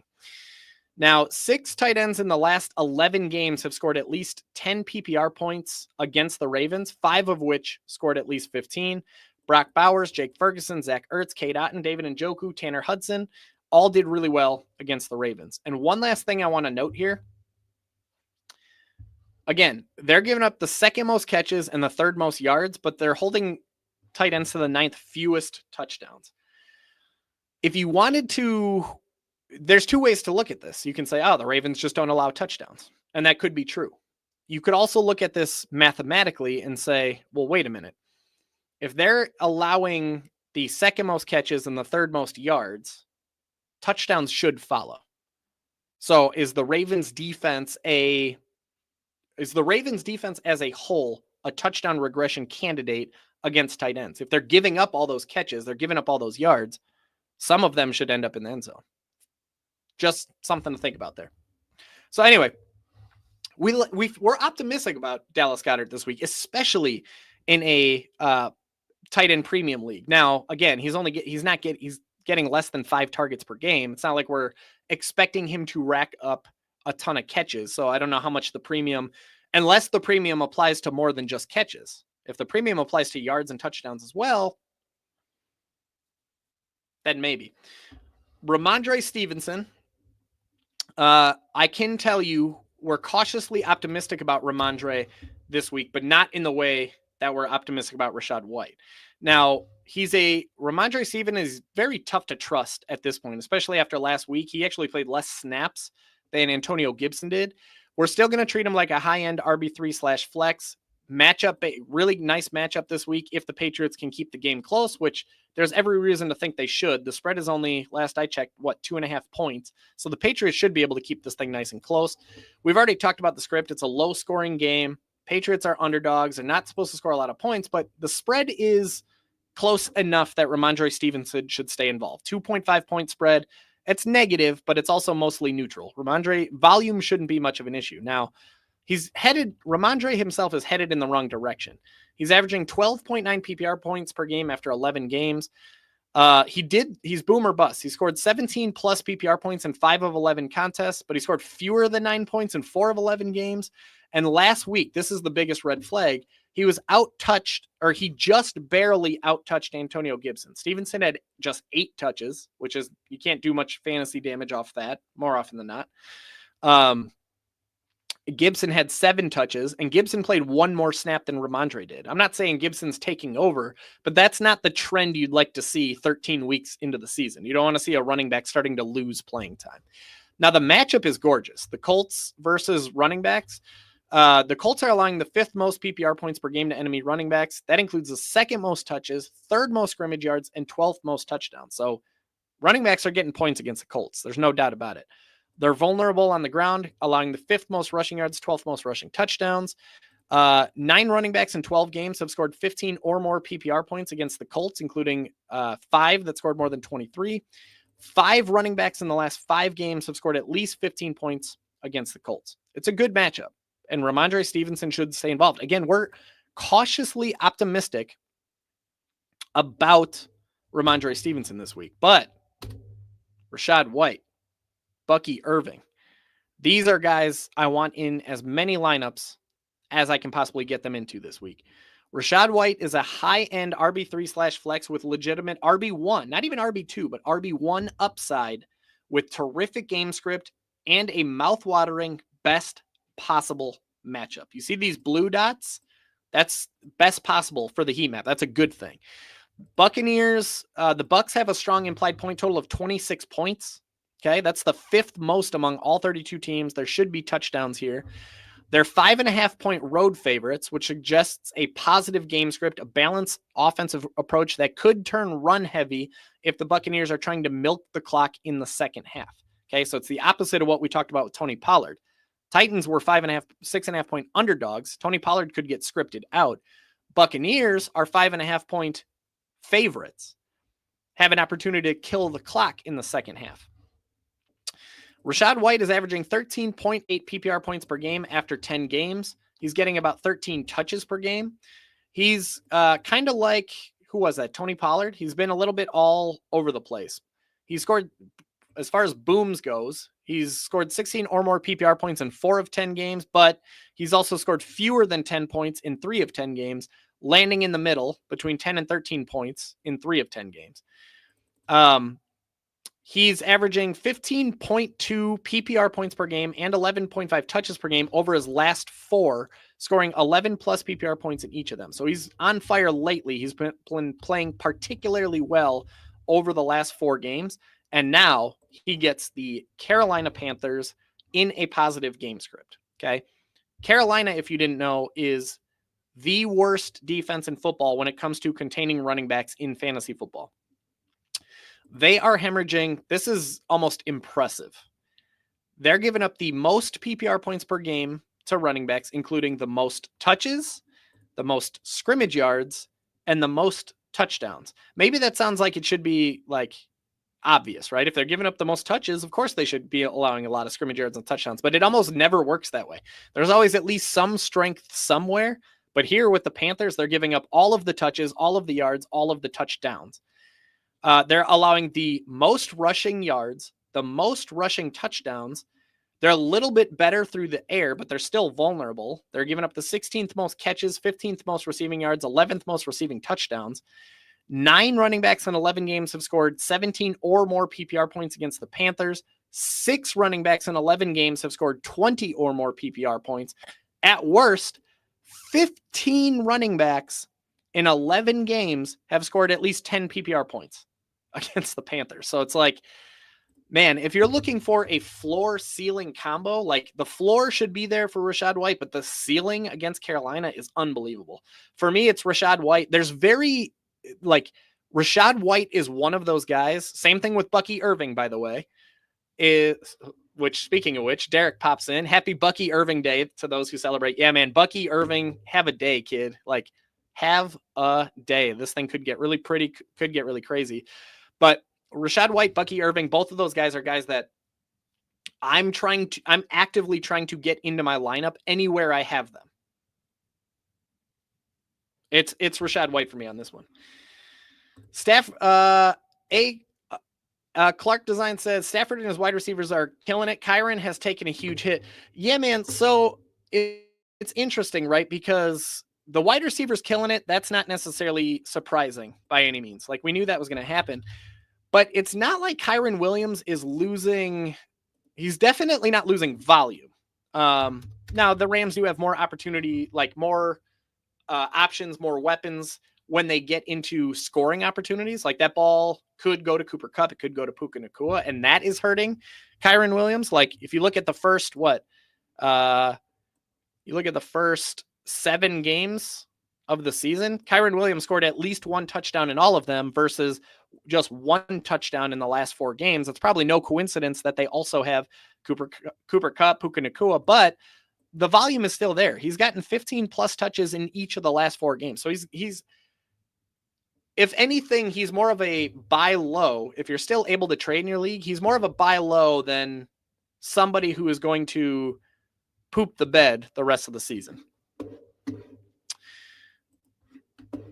All right, y'all. YouTube user says, too many beers last night and had a Pato trip that lasted until 4:30 a.m. Didn't realize till now Rome already started for me on Thursday. I guess my question is Michael Wilson versus Quentin Johnson. In that case, we're going Quentin Johnson. I like if there's a week that we have to choose Quentin Johnson, this would be the one for me. Guys, if you're digging the heat map, like I mentioned, I'm going to keep dropping it in the comments because I don't know who's tuning in and when, but the heat map is something I put together every single week. It takes me 30 plus hours. I do a ton of research and I put it all in this one easy to use spreadsheet for you. Like, even if you're the person that likes to do their own research, right? I know there's a lot of ego involved with fantasy football and a lot of people, I don't need help. And it's like, I'm not even necessarily, that's not me telling you what to do. I'm just giving you all of the information, all of the insights, all of the research for you to make your own decisions right here in the heat map. Instead of you needing to open up 90 different tabs and read 47 different articles, it's all right here in one umbrella. $4.99 per month. Per heat map. $4.99 per heat map, or you can just get the whole package for $1.90 per heat map for the rest of the season. It's just $17.10, and you get every heat map for the rest of the year. It feels so, I'm biased, but it feels so no-brainer to me at this point. All right. Tim Barry says Dell, Chuba, Garrett Wilson, Taysom Hill, 2 flex spots, full PPR. Taysom Hill, man, talk about a fantasy football analyst's nightmare, because like there's no way of projecting this dude. No way. It's impossible. He's the ultimate dice roll. We'll just start with Taysom because I already started talking about him. Here's what I'll say about Taysom Hill this week. Before I get into everything else, here's the thing I'll say. Number one, this is, generally speaking, this is a game we want exposure to. Okay, Rams, Saints, high over under 48.5 points. Both teams have high implied totals. We already talked about this game. It's a game we want exposure to. Okay, we want investment in the Rams Saints game. That's one. Number two, the Saints are completely void of playmakers right now. They're beat. Like there's no Chris Olave, there's no Rashid Shaheed, there's no Bub Means. Like even backup running back Jamal Williams is hurt. I don't know if he's going to be playing today. I haven't caught up on the news there. But there's a reason that the last time the New Orleans Saints were on the football, Taysom Hill went bananas. 43.5 PPR points from your tight end.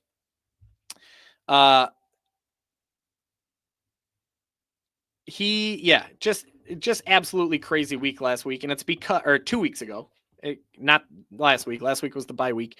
Because they're void of playmakers. And Taysom Hill gets an opportunity to be a big part of their offensive engine, right? It's like Alvin Kamara, Taysom Hill, and nothing, right? I guess Marquez Valdez-Scantling, who's picking it up, but even the damage he's doing is on like 3 or 4 targets a game. So like he's got plenty of opportunity. Taysom Hill's a guy I want in my lineup. It's hard to not want him in my lineup right now, but I wrote here in the bottom line, he's the ultimate boomer bust tight end in fantasy football. He can get you zeros some weeks. He can get you 40 plus in other weeks. Matchups just don't matter for this guy. Like there's no point in digging into how the Rams perform against tight ends because he's not a tight end. Like he's listed as a tight end, but he doesn't play tight end. He doesn't play quarterback. He doesn't play running back. He just does a little bit of everything. He's created his own position. And again, he does have that upside there. So it's like super dice roll, super coin flip. You don't know the ultimate box of chocolates. We're going to call him Taysom box of chocolates Hill. We just don't know what we're going to get there. So we'll come back. Garrett Wilson, we talked about. Oh, we didn't. We talked about Davante Adams. Garrett Wilson and Davante Adams are pretty interchangeable at this point. Garrett Wilson is averaging 14.5 PPR points per game after 5 roller coaster games since Davante Adams arrived. He scored 16 plus PPR points in week 8, and then he got 30 points in week 9, but he's scored fewer than 12 PPR points in 3 of 5 games since then. We talked about the game script. It's expected to be a lower scoring game. We also talked about the matchup when we talked about Davante Adams. We really like the matchup against Seattle. Seattle is bleeding. 11 wide receivers in the last 8 games have scored 16 or more PPR points. We like that for Garrett Wilson. We like that for Davante Adams. Ultimately, we're feeling we're cautiously optimistic about Garrett Wilson. Then we got Chuba Hubbard. Right? Not Nick Chubb. Yeah, it says Chuba. Okay.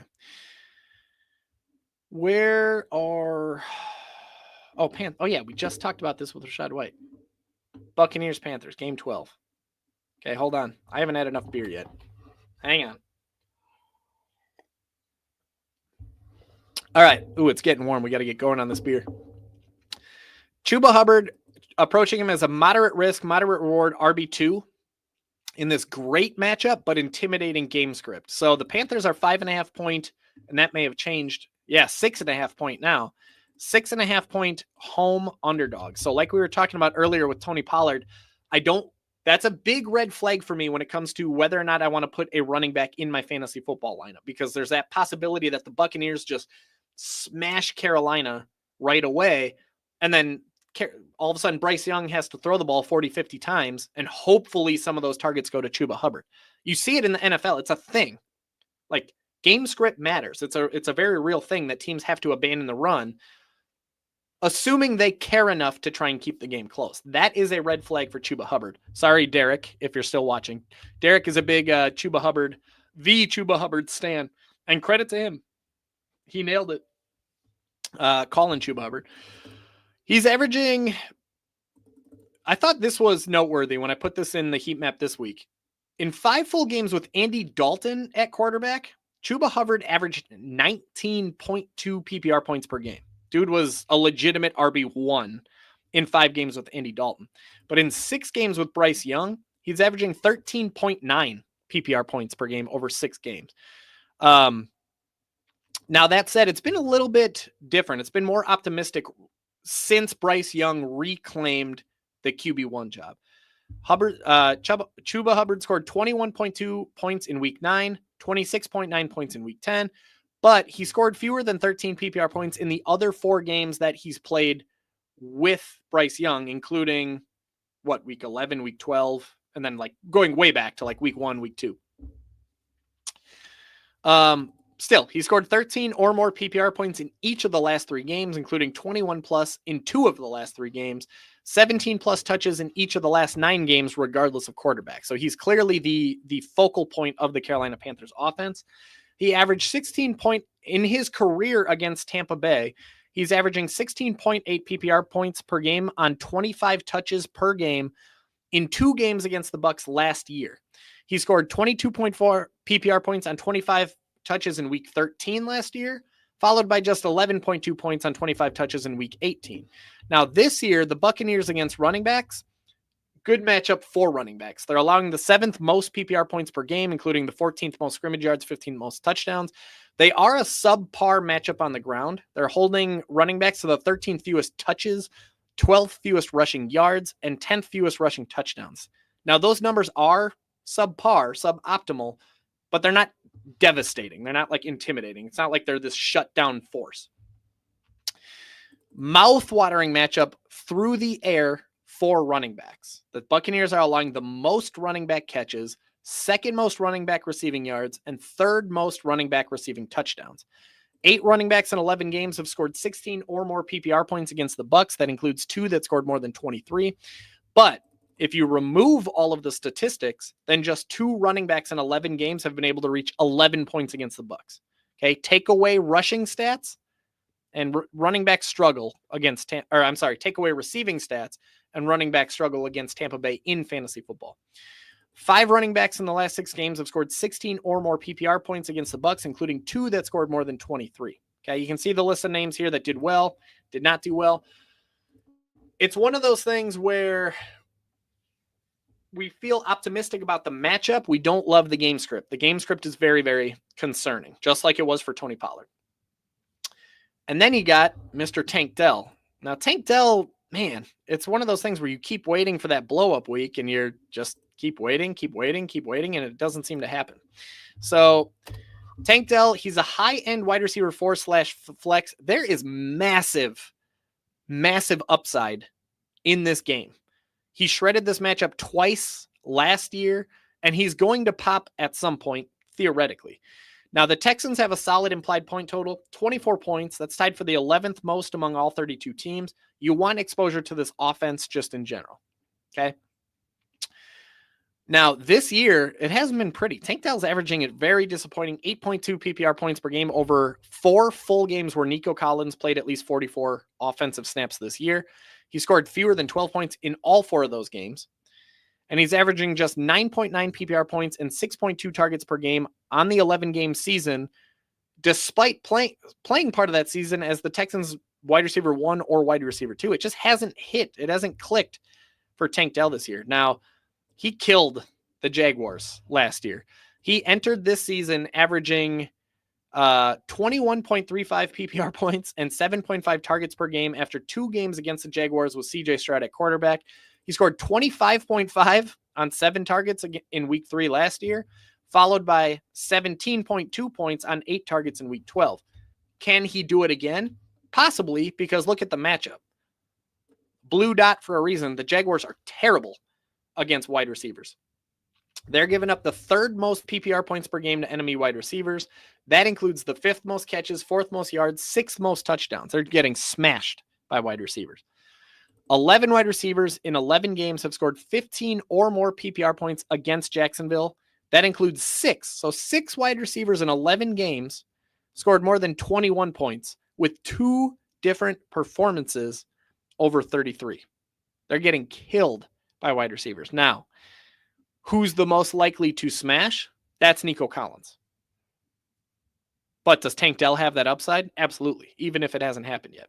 So as far as your question goes, Tim, the safest play, the safest floor is going to be Chuba Hubbard. There's like he's getting 15, 17 plus touches per game in a good matchup, assuming he doesn't get scripted out. He's going to be the safest play. If you're going for safety, if you're going for quote unquote guaranteed points, Chuba is going to be the way to go there. If you're going for upside, you could literally go with any of these. Like all 3 of these are good matchup. I mean, or good options. Tank Dell is going to be the lowest. Well, I was going to say lowest floor, but Taysom Hill, again, it's like you don't know what you're going to get. Tank Dell is theoretically going to be the lowest floor because the targets just aren't there. It hasn't been working out for him. There's plenty of bust potential, not quite as much boom potential with Tank Dell. Chuba Hubbard's going to be the safer option, although there's a red flag there with the game script. Garrett Wilson, there's plenty of upside there. Again, this guy's getting 8+ targets in an Aaron Rodgers offense, though it's going to be a low-scoring game. And then Taysom Hill. All right. Taysom Hill, boom, that says boom or bust as it gets. If it's me, 2 full flex spots, full point PPR, I think I have to put Chuba in there. So I would go with Chuba. And then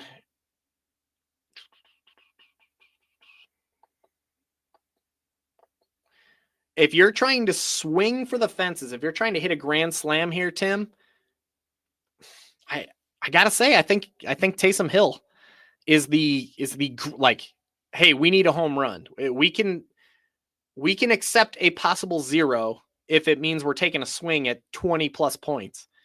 It's got to be Taysom. I mean, there's a nice implied point total there. Saints are right around 23 and the Texans are 24. So it's pretty similar to Tank Dell. Taysom Hill is going to be the massive, massive upside play. If I had to rank these guys, I guess this is the way I'll do it. I'll go, just for safety purposes, I'll go Chuba.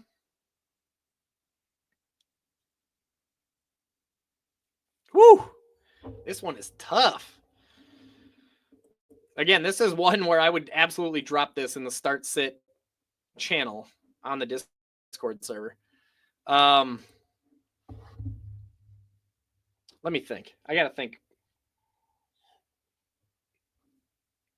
I'm just trying to think if I could realistically, I'm trying to put myself in a situation where I got my mouse and I'm setting my lineup. Is there really a scenario where I'm putting in Taysom Hill and leaving Garrett Wilson on the bench?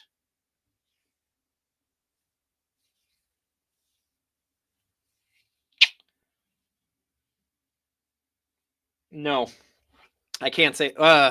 No, I can't say there is. If you're going, I do think he is the home run. Like we saw the 40+ point performance 2 weeks ago. If you're trying to smash it out of the park, it's Taysom Hill. It's Chuba Hubbard and it's Taysom Hill. But man, Garrett Wilson and Tank Dell are right there. So I'm going to say Chuba Hubbard. I'm going to say Taysom Hill, Garrett Wilson, Tank Dell. I like Tank Dell's upside, but he's below these other 3. Hopefully that helps, Tim. Good luck, man. That is one heck of a decision. But also good for you. That's a great, like, you're going to leave one of these 4 guys on your bench. Good problem to have. Best of luck. I don't know if, keep an eye on the comments. Everybody else who's watching, if you have suggestions here, I'd be curious to know what everybody else thinks, but just based on my own process,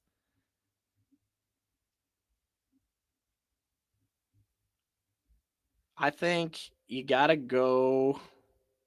Yeah, Chuba and Taysom. Man, that one is tough. That's probably the toughest one I've had in a long time.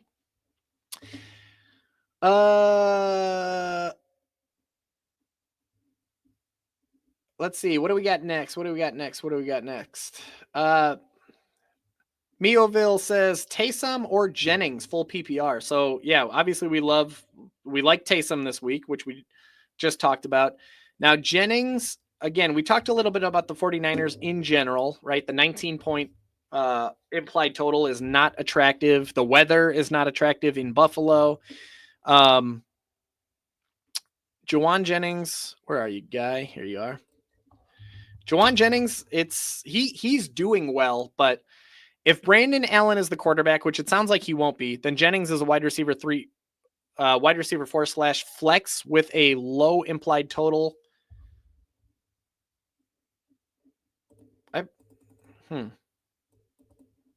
I missed. Got to fix something on my side. But anyway, we're expecting Brock Purdy to be the quarterback, not Juwan Jennings. I'm treating Juwan Jennings as a wide receiver 3 with Brock Purdy under center. He's playing really well, right? 22 targets, 17 catches, 184 yards, and 1 touchdown over his last 2 games with Brock Purdy, which also happened to be the only 2 games that he's played without Brandon Ayuk. That's a great sign. Great sign for Juwan Jennings. He's averaging 20.7 PPR points per game over his last 2 games with Purdy after scoring 16.3 in week 10, 25.1 in week 11. And he had, perhaps most encouragingly, he had 11 targets in both of the games that he played with Brock Purdy. Of course, the risk with Brock Purdy this week is that he could get knocked out of the game at any point. And that, I think it was Dr. Jesse Morsey on Twitter was saying that like one hit to that shoulder and Brock Purdy, that's it. That's it for Brock Purdy's day. So it's very possible that we end up seeing Brandon Allen at some point. Last week, Juwan Jennings caught 5 of 7 targets for 40 scoreless yards, 9 PPR points in his first game with Brandon Allen. We all saw it. We all saw the Packers smash, and the 49ers offense is just not the same without Brock Purdy. It's hard to get excited about the 49ers offense just in general this week. And then the matchup itself is brutal, right? Buffalo is holding wide receivers to the 8th fewest PPR points per game. Just 12 in 11 games has been able to reach even just 10 PPR points. That's not very many. Just 6 in 11 games have been able to reach 15 PPR points. Again, that's like 0.5 per game getting to 15 PPR points. Could be Deebo Samuel, could be Christian Kirk, could be George Kittle. Like there's a lot of different players that could. And again, the 49ers have an implied point total of just 19 points. We're just simply not expecting much out of the 49ers this week, just in general. Whereas the Saints have an implied point total of, where'd you go, Saints? Of 23 points, or 23.5 points. Over under a 43.5 should be a nice shootout, high scoring game. If it's me, I'm just aiming for the upside here. I don't feel particularly great about either player's floor, so I'm going to swing for the fences, aim for the upside. I'm going Taysom. I'm going Taysom Hill over Juwan Jennings. Hope that helps. Woo, man, I'm starting to eventually once you hit that like 90-minute mark, you start feeling just like exhausted. It's wild how tiring this stuff is. Alex Hart says half point PPR, half point rush and reception. All right. Oh, sorry. Half point PPR, half point rush reception, first down league. And I also get an extra 0.1 per receiving yard, an extra 1.8 per touchdown. That's wild. So it doesn't look like there's any question attached to this, but either like that's a wild format, man. That's a crazy one to try and project. I'm almost like happy there's no question there because it's like that's so much to think about, and I already got a lot on my mind. That's wild, Alex. That sounds like a fun league for sure. The Amazing Perry says, I have T. Higgins. T. Higgins on the bench, and I have Terry McLaurin and JSN. Should I switch or no? My goodness. Man, listen, dude, anytime you got T. Higgins on the bench, things are going well. Okay. Terry McLaurin and JSN. All right. Let's talk about it. Let's go with T. Let's start out with Mr. T. Higgins. Okay. We haven't talked Bengals at all today. Bengals Steelers. This is game number 9. T. Higgins. Boomer bust wide receiver 2. Nice implied total, but a tough matchup. Steelers Bengals got a nice strong over under 46.5 points. That's tied for the 5th highest among all 16 games. Little bit of shootout potential there. The Bengals have a strong implied point total. Looks like it's 24.75 points now, which is tied for the 8th most among all 32 teams. T. Higgins is averaging a dominant 18.5 PPR points per game after 6 games, including 9.7 targets, 6.3 catches. He scored 15 plus PPR points in 4 of 6 games. He scored 14 plus PPR points in each of the last 4 games. Dude's balling. Like it'd be really difficult to leave T. Higgins on the bench the way that he's playing right now. He's had a great career against Pittsburgh. He's averaging 17.6 PPR points and 7.7 targets per game over 6 career boom or bust games against the Steelers. Booms, he scored 23 or more PPR points in 4 of 6 career games against Pittsburgh, but he scored fewer than 7 points in the other 2. Now, he's played in just 2 games with Jamar Chase, with Joe Burrow against the Steelers. Boom or bust. He scored 23.4 in 1 and 4.7 in the other. So boom or bust career against Pittsburgh, slightly more booms than busts along the way. Now, this year, Pittsburgh's tough on wide receivers. Holding wide receivers are the 6th fewest PPR points per game. That includes the 10th fewest catches, 10th fewest touchdowns. They are allowing the 15th most yards. So that's cool, I guess. Just 12 wide receivers in 11 games have been able to reach 10 PPR points against the Steelers, only 4 of which were able to get past 15. So just 4 wide receivers in 11 games have been able to get to 15 PPR points. Just 1 in the last 6 has been able to get to 15 PPR points. So tough matchup. We don't love that for T. Higgins, but we do like the rest of it. We like the volume that he's getting. We like the implied point total for the Bengals. Let's take a look at Terry McLaurin, who's in a very similar situation. We got him in column B with a yellow dot. Boomer bust wide receiver 2, just like T. Higgins. Nice implied point total, but a dangerous matchup. Sound familiar? Sounded exactly like T. Higgins. Now, what we aren't... So the Commanders in general, we like them, right? They're having an implied point total of 25 points, tied for the 8th most among all 32 teams on the full Week 13 slate. And Terry McLaurin is getting 14.7 PPR points per game after 11 games with Jaden Daniels. But what we don't like about Terry McLaurin is right here, 6.2 targets. Okay. Usually with a wide receiver 1, especially one that's getting 14 plus PPR points per game, you want to see that target total of at least 8 per game. And you're just not seeing that with Terry McLaurin. Like the dude is asked to dominate with very little volume. And that's concerning because we can see floor performances like we did just last week, right? Last week or 2 weeks ago. He scored 15 or more PPR points in 8 of 11 games, but fewer than 9 PPR points in 3 of 11 games. He's averaging just 6.2 targets per game, which is concerning for his floor, which is what we just talked about. Now, the matchup, the Titans are tough. They're suffocating wide receivers, holding them to the 3rd fewest PPR points per game. And again, just 5 in 11 games have been able to reach 15 PPR points against the Titans, just 1 of which was able to get to 20. So it's the same thing as T. Higgins. We like the implied point total. We don't like the matchup. Okay.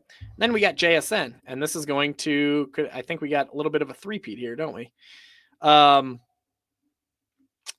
JSN, we've talked quite a bit about the Seahawks-Jets game. So here we got JSN. We've talked about the game. We're expecting a low-scoring game. The Seahawks just an implied total of 21.5. JSN has been balling. He's averaging 12.9 PPR points per game after 9 roller coaster games with DK Metcalf. Roller coaster meaning he scored 19-plus PPR points in 3 of 9 games with Metcalf, including each of the last 2. But he also scored fewer than 7 PPR points just as frequently, 3 of 9 games with DK Metcalf, and he's landed in the middle, 10 to 13 PPR points in 3 of 9 games. But he has scored 19-plus PPR points in each of the last 3 games. Like, the dude is on fire right now. But just like those other 2 guys, we're dealing with a tough matchup. We already talked about the Jets with DK Metcalf, holding them to the 2nd fewest PPR points per game. If it were me, I would be looking for touchdown upside here. We know all 3 guys have difficult matchup, but the Commanders have an implied point total of 25.5. The Bengals, where did the Bengals go? Bengals have an implied point total of 24.75, so right there with the Commanders. But then you got the Seahawks, who are in a low, like Steelers Bengals looks like it'll be a high scoring game, 46.5 points. Commanders, but the Commanders themselves, 25.5 points. But then you got the Seahawks, low scoring game, 41.5 over under, just 21.5 implied total. Tougher matchup than the other guys, though all 3 of them have tough matchups. But for me, Terry McLaurin and T. Higgins are more likely to find the end zone, and they have bigger touchdown upside than JSN. JSN's been balling, but if it were me personally, I would be going with T. Higgins. I'd be going with Terry McLaurin. JSN would be the odd man out. So hopefully that helps. All right, what do we got next? Aiden Moore, Khalil Shakir or Najee Harris or Michael Pittman. So we talked about Michael Pittman earlier. Don't love Michael Pittman. I'm always looking for alternatives, but I will say I don't love Najee Harris this week either. So I'm treating Najee Harris as a volume-based RB2 with touchdown regression boosted upside in a potentially high-scoring game. Steelers-Bengals has a strong over-under, 47.5 points. We talked about this, tied for the 5th highest. There is some shootout potential here. The Steelers are 2.5-point underdogs. I don't love that for Najee Harris. I don't love that for a running back. I usually want my running backs to be on favored offenses, but 2.5-point spread, that's not wide enough to be particularly concerned. Najee Harris is headed in the wrong direction. He's averaging 12.3 PPR points per game after 11 roller coaster games. Roller coaster meaning he scored 16 plus 27% of the time. He landed between 10 and 14, 36% of the time. And he scored fewer than 10, 36% of the time, including a low of 7.4 points just last week. So more frequently than not, he's getting either fewer than 10 or between 10 and 14. Only occasionally, only 27% of the time is he getting 16 or more PPR points. He's cold. It's not going too well. He's averaging just 10.7 PPR points despite 20.3 touches per game. Like, that's almost impressive. 10.7 points on 20 plus touches per game. That's wild. But he does have touchdown regression working in his favor with 214 touches and 944 scrimmage yards, but just 3 touchdowns this season. Najee is the number 3 running back and number 8 overall player on the positive touchdown regression tab, which we talked about before. He is very, very high on this list, on the touchdown regression list. So he's got touchdown regression working in his favor as well. And then we look at the matchup. First of all, he's had a good career against the Bengals, 17.1 PPR points per game. Now, this year, the Bengals are pretty tough on running backs. They're holding them to the 8th fewest PPR points per game. That includes the 14th fewest touches, 7th fewest scrimmage yards. They're holding running backs to the 14th fewest rushing yards, but they are allowing the 15th most rushing touchdowns. They're tough through the air. They're holding running backs to the 5th fewest catches, fewest receiving yards, and not a single receiving touchdown by a running back this season. 6 running backs in 11 games have scored 15 or more PPR points against the Bengals. So about half of the running backs that play against the Bengals. So we're just everything about this setup for Najee Harris is meh. Like, there's just nothing about it that's particularly exciting. Now, last but not least, let's talk Khalil Shakir. Wide receiver 3/4 flex. We're treating him kind of like a wide receiver 3/flex with a nice implied point total and some touchdown regression based upside, but a difficult matchup. So stop me if you've heard this before. Everything sounds good except the matchup. The Bills have a strong implied point total of 25.5 points, tied for the 5th most among all 32 teams. This is an offense that you want exposure to in your Week 13 fantasy football lineups. Khalil Shakir is averaging 13.8 PPR points per game over 9 games where he played at least 53% of the offensive snaps. He's gotten you at least 10 PPR points in 9 of 9 games. So he's the floor. It's not necessarily a sexy floor, but it's comfortable. 10 plus PPR points in every game. Not terrible. The ceiling is what's kind of lacking, right? He scored 15 or more PPR points in just 3 of 9 games. So only 33% of the time is he getting you at least 15 points. But he's on the touchdown regression tab as well. He has 58 touches this season, 603 yards this season, but not very many touchdowns. He is starting to climb up. He only has 2 touchdowns this year. He's about 1.2 behind where he quote unquote should be as far as touchdowns go. Now, the matchup itself, not a good one, right? The 49ers are holding wide receivers to the 9th fewest PPR points per game. That includes the 8th fewest catches, 10th fewest yards, 8th fewest touchdowns. Just 5 wide receivers in 11 games have been able to reach 15 PPR points against the 49ers. So, forced to choose. If I can only pick one of these guys, man, we might be going Michael Pittman here. Just trying to remind myself. Oh, yeah. You got Michael. Oh, they're going against the Patriots. That's right. Which is a nice matchup. Michael Pittman, 15 plus targets in the last 2 weeks. The offense looks a lot different since they reinstalled him. Like they're literally running more like designed runs for Anthony Richardson. It's a different offensive approach than what we've seen. No Josh Downs, nice matchup, solid implied point total. Like Steelers are 21.75. Colts are even higher at 22.5. Really nice matchup. Bills have the highest implied point total, but that weather, the matchup, are they going to need to throw? I'm going to say, like, if you're Pittman is, here's what I'm going to say. The safest option here, if you want just like safe points, I'd be going with Najee Harris. If you're trying to get guaranteed touches, guaranteed opportunity, guaranteed like fantasy points, perhaps without a large ceiling, I'd be going with Najee Harris. If you're trying to swing for the fences, you're trying to hit that home run, I'd be going Michael Pittman. Michael Pittman's got a nice matchup. He's getting 7.5 targets per game over the last 2 games with Anthony Richardson. Really nice matchup. Solid implied point total. Definitely the least safe among these 3 options. Like both Najee Harris and Khalil Shakir have a better floor than Michael Pittman does. So if you're going for the floor, we're going Najee. But if you're going for the ceiling, we're going Pittman. I hope that helps. I hope that makes sense. I would take a look at your, like, what's happened to this point. Have you, like, Thursday, we had 3 games on Thursday. We had 1 game on Friday. Are you winning your matchup? Are you losing? Did your opponent go off? Did your opponent struggle? And you just need some guaranteed points. I have a couple leagues where, like, my opponents went off and I need to swing for the fences. And I have a couple leagues where my opponent's players kind of pooped the bed on Thursday and Friday, and I just need to get guaranteed points. So think of that. And then safety, we're going Najee Harris. Upside, we're going Michael Pittman. Guys, I hate to do this because I know we are like, there's still questions in here that I haven't quite got to. So I'm going to start winding this down. I'm going to say like maybe 3 more questions. But again, please, if I miss you and you have other questions, please feel free to send me an email. I'm going to drop it in the comments below. If I miss you, please feel free to send me an email, Mikey@basementbroodff.com. I will do my best to get back to everybody there. But yeah, I'm going to start winding this thing down because I am absolutely exhausted. All right, let's talk about Sam Cooper. Sam says, pick 2 full PPR. Bucky Irving. Yes, I don't even want to read the rest of them. Put Bucky Irving in. James Cook and Aaron Jones. All right. So that is definitely a tough one.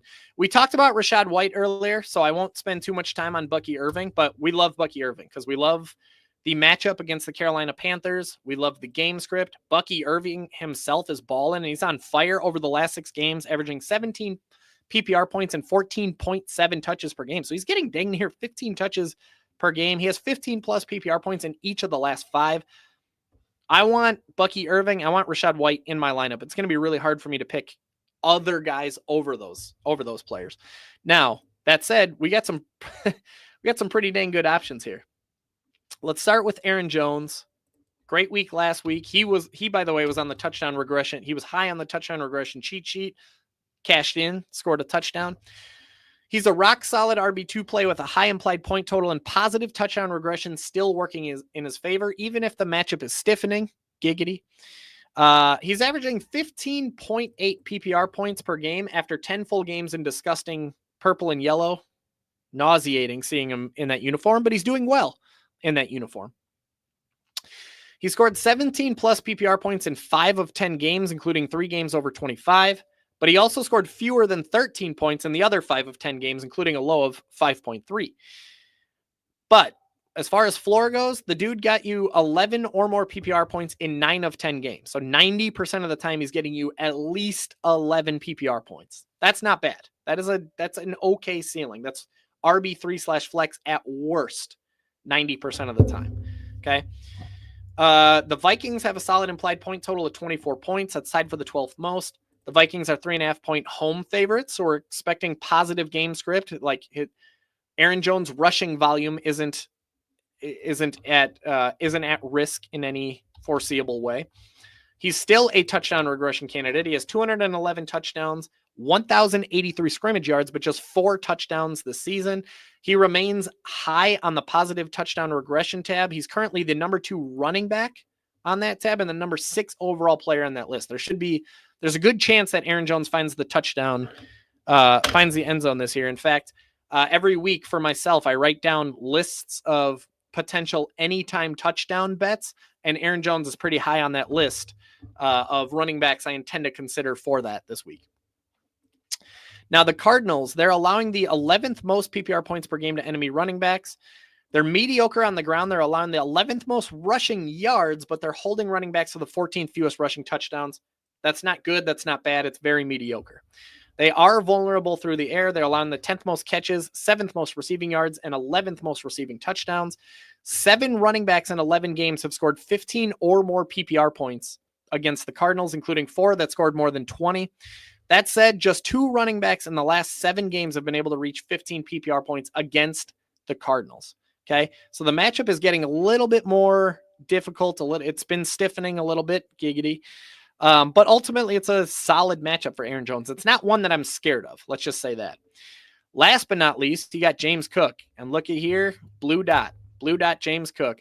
Rock solid RB1 play, glorious game script, nice looking matchup that just got blowtorched by Josh Jacobs. The Bills have a strong implied total of 25.5 points, tied for the 5th most on the slate. They're comfortable 5.5-point favorites, which suggests a positive game script, balanced offensive approach that could turn run heavy if the Bills are trying to milk the clock and if they're, for any reason, not trying to throw the ball in the snow. James Cook himself, he's having a great year. He's averaging 16.9 PPR points per game after 10 games. He scored 15 plus PPR points about 60% of the time. Conversely, getting fewer than 10 points about 20% of the time. And 11 to 13 PPR points about 20% of the time. So just like Aaron Jones, 80% of the time, the dude's getting you at least 11 PPR points. Now, the matchup, San Francisco just got absolutely spanked by Josh Jacobs. They're allowing the 9th most PPR points per game to enemy running backs. They're up and down on the ground. They're holding running backs to the 11th fewest rushing yards, but they're giving up the 3rd most rushing touchdowns. They're vulnerable through the air. 12th most catches, 13th most receiving yards, 11th most receiving touchdowns. 7 running backs in 11 games have been able to score 17 or more PPR points against the 49ers. We're feeling really good about James Cook. If it's me and I'm trying to choose between these 3, first of all, great problem to have. We're going to be leaving Aaron Jones on the bench. That's a great problem to have. But for me, I'm going Bucky Irving. I'm going James Cook here. Hope that helps. All right. DTMCD says, sorry, as a Colts fan, sometimes I need to be reminded of reality. Thank you. Absolutely, man. That's kind of the whole idea, is that I'm listen, guys, here's the thing with the heat map. You will never ever find in any, there's 200 players on this heat map.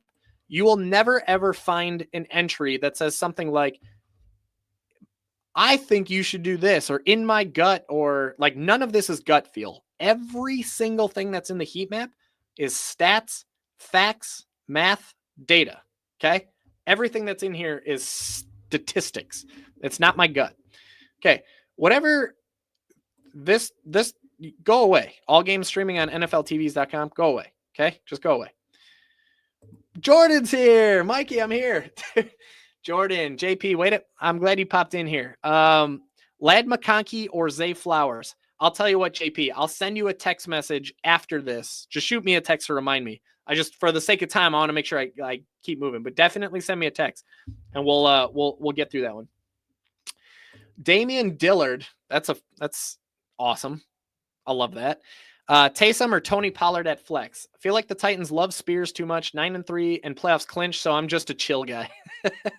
I love everything about this. Now, luckily, we already talked about both Taysom and Tony Pollard. Tony Pollard's going to be the safer option, no doubt. Like, you never know what you're going to get out of. You never know what you're going to get out of Taysom Hill. But, bro, I mean, if you got nothing else to like.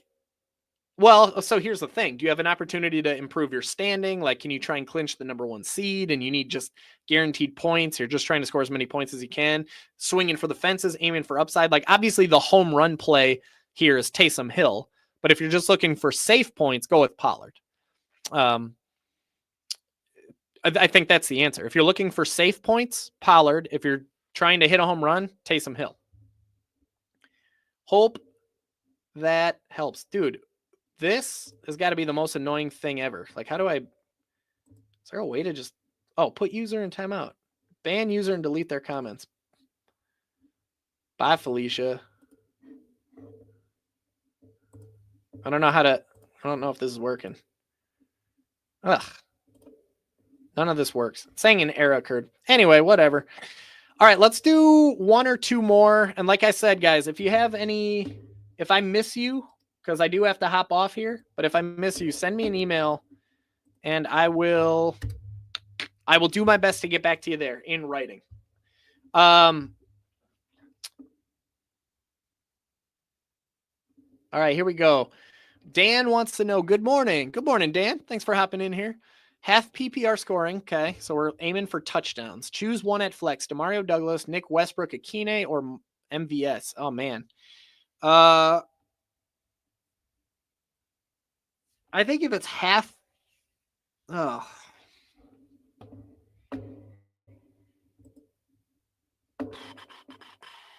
All right. Patriot, half PPR. We're aiming for touchdowns here, right? Patriots, Demario Douglas. Patriots are expected to score. Their projected implied total is 20 points. It's not a lot of touchdowns. Matchup is mediocre. Nick Westbrook, Akine. This dude, all he does is score touchdowns, but Titans just in general aren't expected to score many. Matchup's mediocre. Then you got MVS. Now, I think there's some upside to MVS here. He's got a slightly above average matchup. The 23.5 point implied projected total, nice above average matchup. The concern with MVS is that he doesn't get the volume. Like, dude is so I wrote it here. Technically averaging an absurd 21.3 PPR points per game over his last two games with the Saints, but he's doing it on just 3.5 targets. That's a concern. It's not like this dude is getting like 9 targets a game and smashing with that. It's friggin' 3.5 targets per game. Dude has 3 touchdowns on 5 catches in the last 2 games. That's wild. Now, that said, he is still brand new to a team that currently has no one else to play wide receiver. Seriously, some dude named Kevin Austin led all Saints wide receivers in offensive snaps in week 11. If there is a wide receiver that's the best bet for the Saints, it is Marquez Valdes-Scantling. And he had the bye week to get more and more familiar with the offense. Maybe he gets a couple more targets here. The matchup isn't terrifying. The Rams are giving up the 13th most PPR points per game. Very boom. Oh, yeah. Very, very, very boom or bust defense. Check this out. 12 wide receivers in 11 games have been able to reach 11 PPR points against the Rams. Okay, that's not very many. 12 in 11 games, 11 points. That's not a lot. But 5 wide receivers in 11 games have scored 22 or more PPR points against the Rams, including eruptions of 37 from JSN and 46.5 from Jawan Jennings. Okay, so Dan, you mentioned you're a slight underdog. You need some upside. The Rams are giving up big games to wide receivers. MVS is scoring touchdowns. The Saints have a higher projected total of 23.5, higher projected total than both the Patriots, which is 20, and the Titans against the Commanders. Now, Nick Westbrook, Akina is scoring touchdowns, but he's kind of the same thing as MVS. He doesn't get targets. He just scores touchdowns on the targets that he gets, and the Saints are expected to go more. To me, I'm going with MVS on this one over both Demario Douglas and Nick Westbrook, Akina. I would say if you were going for floor, if you were going for safety, Demario Douglas is a better bet for targets. But if we're trying to combine floor, well, that's not the right word. If we're trying to aim for ceiling, we're going MVS here. Marquez Valdes-Scantling. Good luck, Dan. Hope that helps. Should I start? Carlos wants to know, should I start Pollard or JT? We're going JT here. So we talked about Pollard. We like Pollard. We like his matchup. We like the volume he gets. We don't like the game script. The being 6.5 point underdogs is a big red flag. It's scary. If the Titans fall behind early, that's going to be a problem for Tony Pollard. Whereas on the other side, yes, Jonathan Taylor has not been performing quite well, but the game script looks really nice for JT. The Colts are 2.5 point road favorites. They should be able to run the ball. The Patriots are allowing the 14th most PPR points per game to running backs. They're vulnerable on the ground, allowing the 7th most rushing yards, 12th most rushing touchdowns. 7 running backs in 12 games have scored 17 or more PPR points. against the Patriots. I'm going Jonathan Taylor here, and I feel pretty good about that. I'd call it like 75 to 25%. All right. GQ hopping in. Hope everyone had a great Thanksgiving. Good morning, sir. Must have had a type. Oh, here we go. Good luck in week 13. Time to lock down some more playoff spots. I don't know why it came in like that. Maybe Greg was having a 9 a.m. beer as well. Let's see. Okay. Oh, check this out. My wife popping in. My wife, Dana Henninger popping in. The kids and I say hi. We love you. I love you too. I'm sorry that I missed church today. I'm in my church, if you will, fantasy football field. There's no chance you're even watching this because you're at church right now, but love you too. Thank you for the support. GQ says, I love you and the kids too, Dana. Oh my God. That is just, everything about that is just so perfect. All right. Let's grab one more here, guys. And then, like I said, send me that email. I know we're running out of time. Send me an email. I promise I'll do my best to get to you. Owen wants to know Brian Robinson Jr. or Garrett Wilson. This is going to be one of those upside versus safety things. So Brian Robinson should get all of the volume he can handle. There's no Austin Eckler. Brian Robinson's basically the only running back in that offense. The Commanders are 6.5 point home favorites. They're going to be able to run the ball. Okay. Brian Robinson should be a lock for 15 plus touches. The problem is here. The Titans are a tough defense against running backs. They have been for years. That's nothing that's new. They're holding running backs to the 10th fewest PPR points per game, including the 10th fewest touches, 4th fewest scrimmage yards. They are allowing the 6th most running back touchdowns, and that's what we're hoping for with Brian Robinson. The Commanders have a nice implied point total of 25 points. Can we make one of those a Brian Robinson rushing touchdown? That is the hope for Brian Robinson, but they're tough on the ground, and that's where Brian Robinson butters his bread. They're holding running backs to the 5th fewest rushing yards and 14th fewest rushing touchdowns.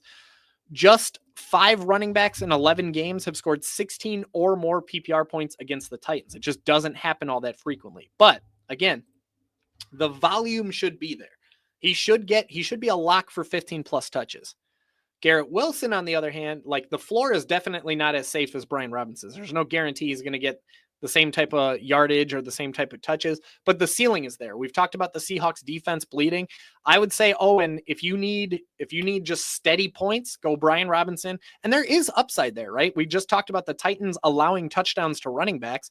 If the Commanders are going to score 25 points, there's a good chance that Brian Robinson plays a part in scoring 25 points. But if you need to aim for like somebody who could get you 30 plus PPR points, that's going to be Garrett Wilson. So I'd say ultimately Brian Robinson's probably the safer play, but Garrett Wilson's going to be the home run shot. All right, guys, that is going to do it, especially because half of these comments I can't see because there's some stupid all games streaming on NFL TV. Like, get out of here. So annoying. That's going to do it for today's episode, guys. Like I said, send me an email, please. I promise I will sit down right now and respond to as many emails as I possibly can. Mikey at basementbroodff.com. I will respond to as many of those as I possibly can. Otherwise, also, like I mentioned, if you like this heat map, you can do all of this research yourself. Like, meaning you can read all of my thoughts in the heat map yourself. You don't need to wait till the Sunday morning, Ask Mikey Anything. You can look at this stuff on Tuesday, Wednesday, Thursday, Friday. I'm working on this stuff all week. The heat map costs just $4.99 every week, or do yourself a favor and just pick up the whole rest of season package from right now all the way through the Super Bowl for just $17.10. That's it. $17.10. You'll get every single one of these heat maps for the rest of the season. $17.10. All right, guys, that is going to do it for today's conversation. I'm exhausted. This beer is too warm. I didn't even give myself a chance to drink it. Thank you all for tuning in. If I didn't answer your question, I'm so sorry. I promise I really tried to get to everybody. please feel free to send me that email. I promise I'll get to as many as I can. But until next time, I will see you next Sunday morning, 9 a.m. Central, Basement Brewed Fantasy Football YouTube channel. I'll see you on the fantasy football field. Cheers. This brew's for you.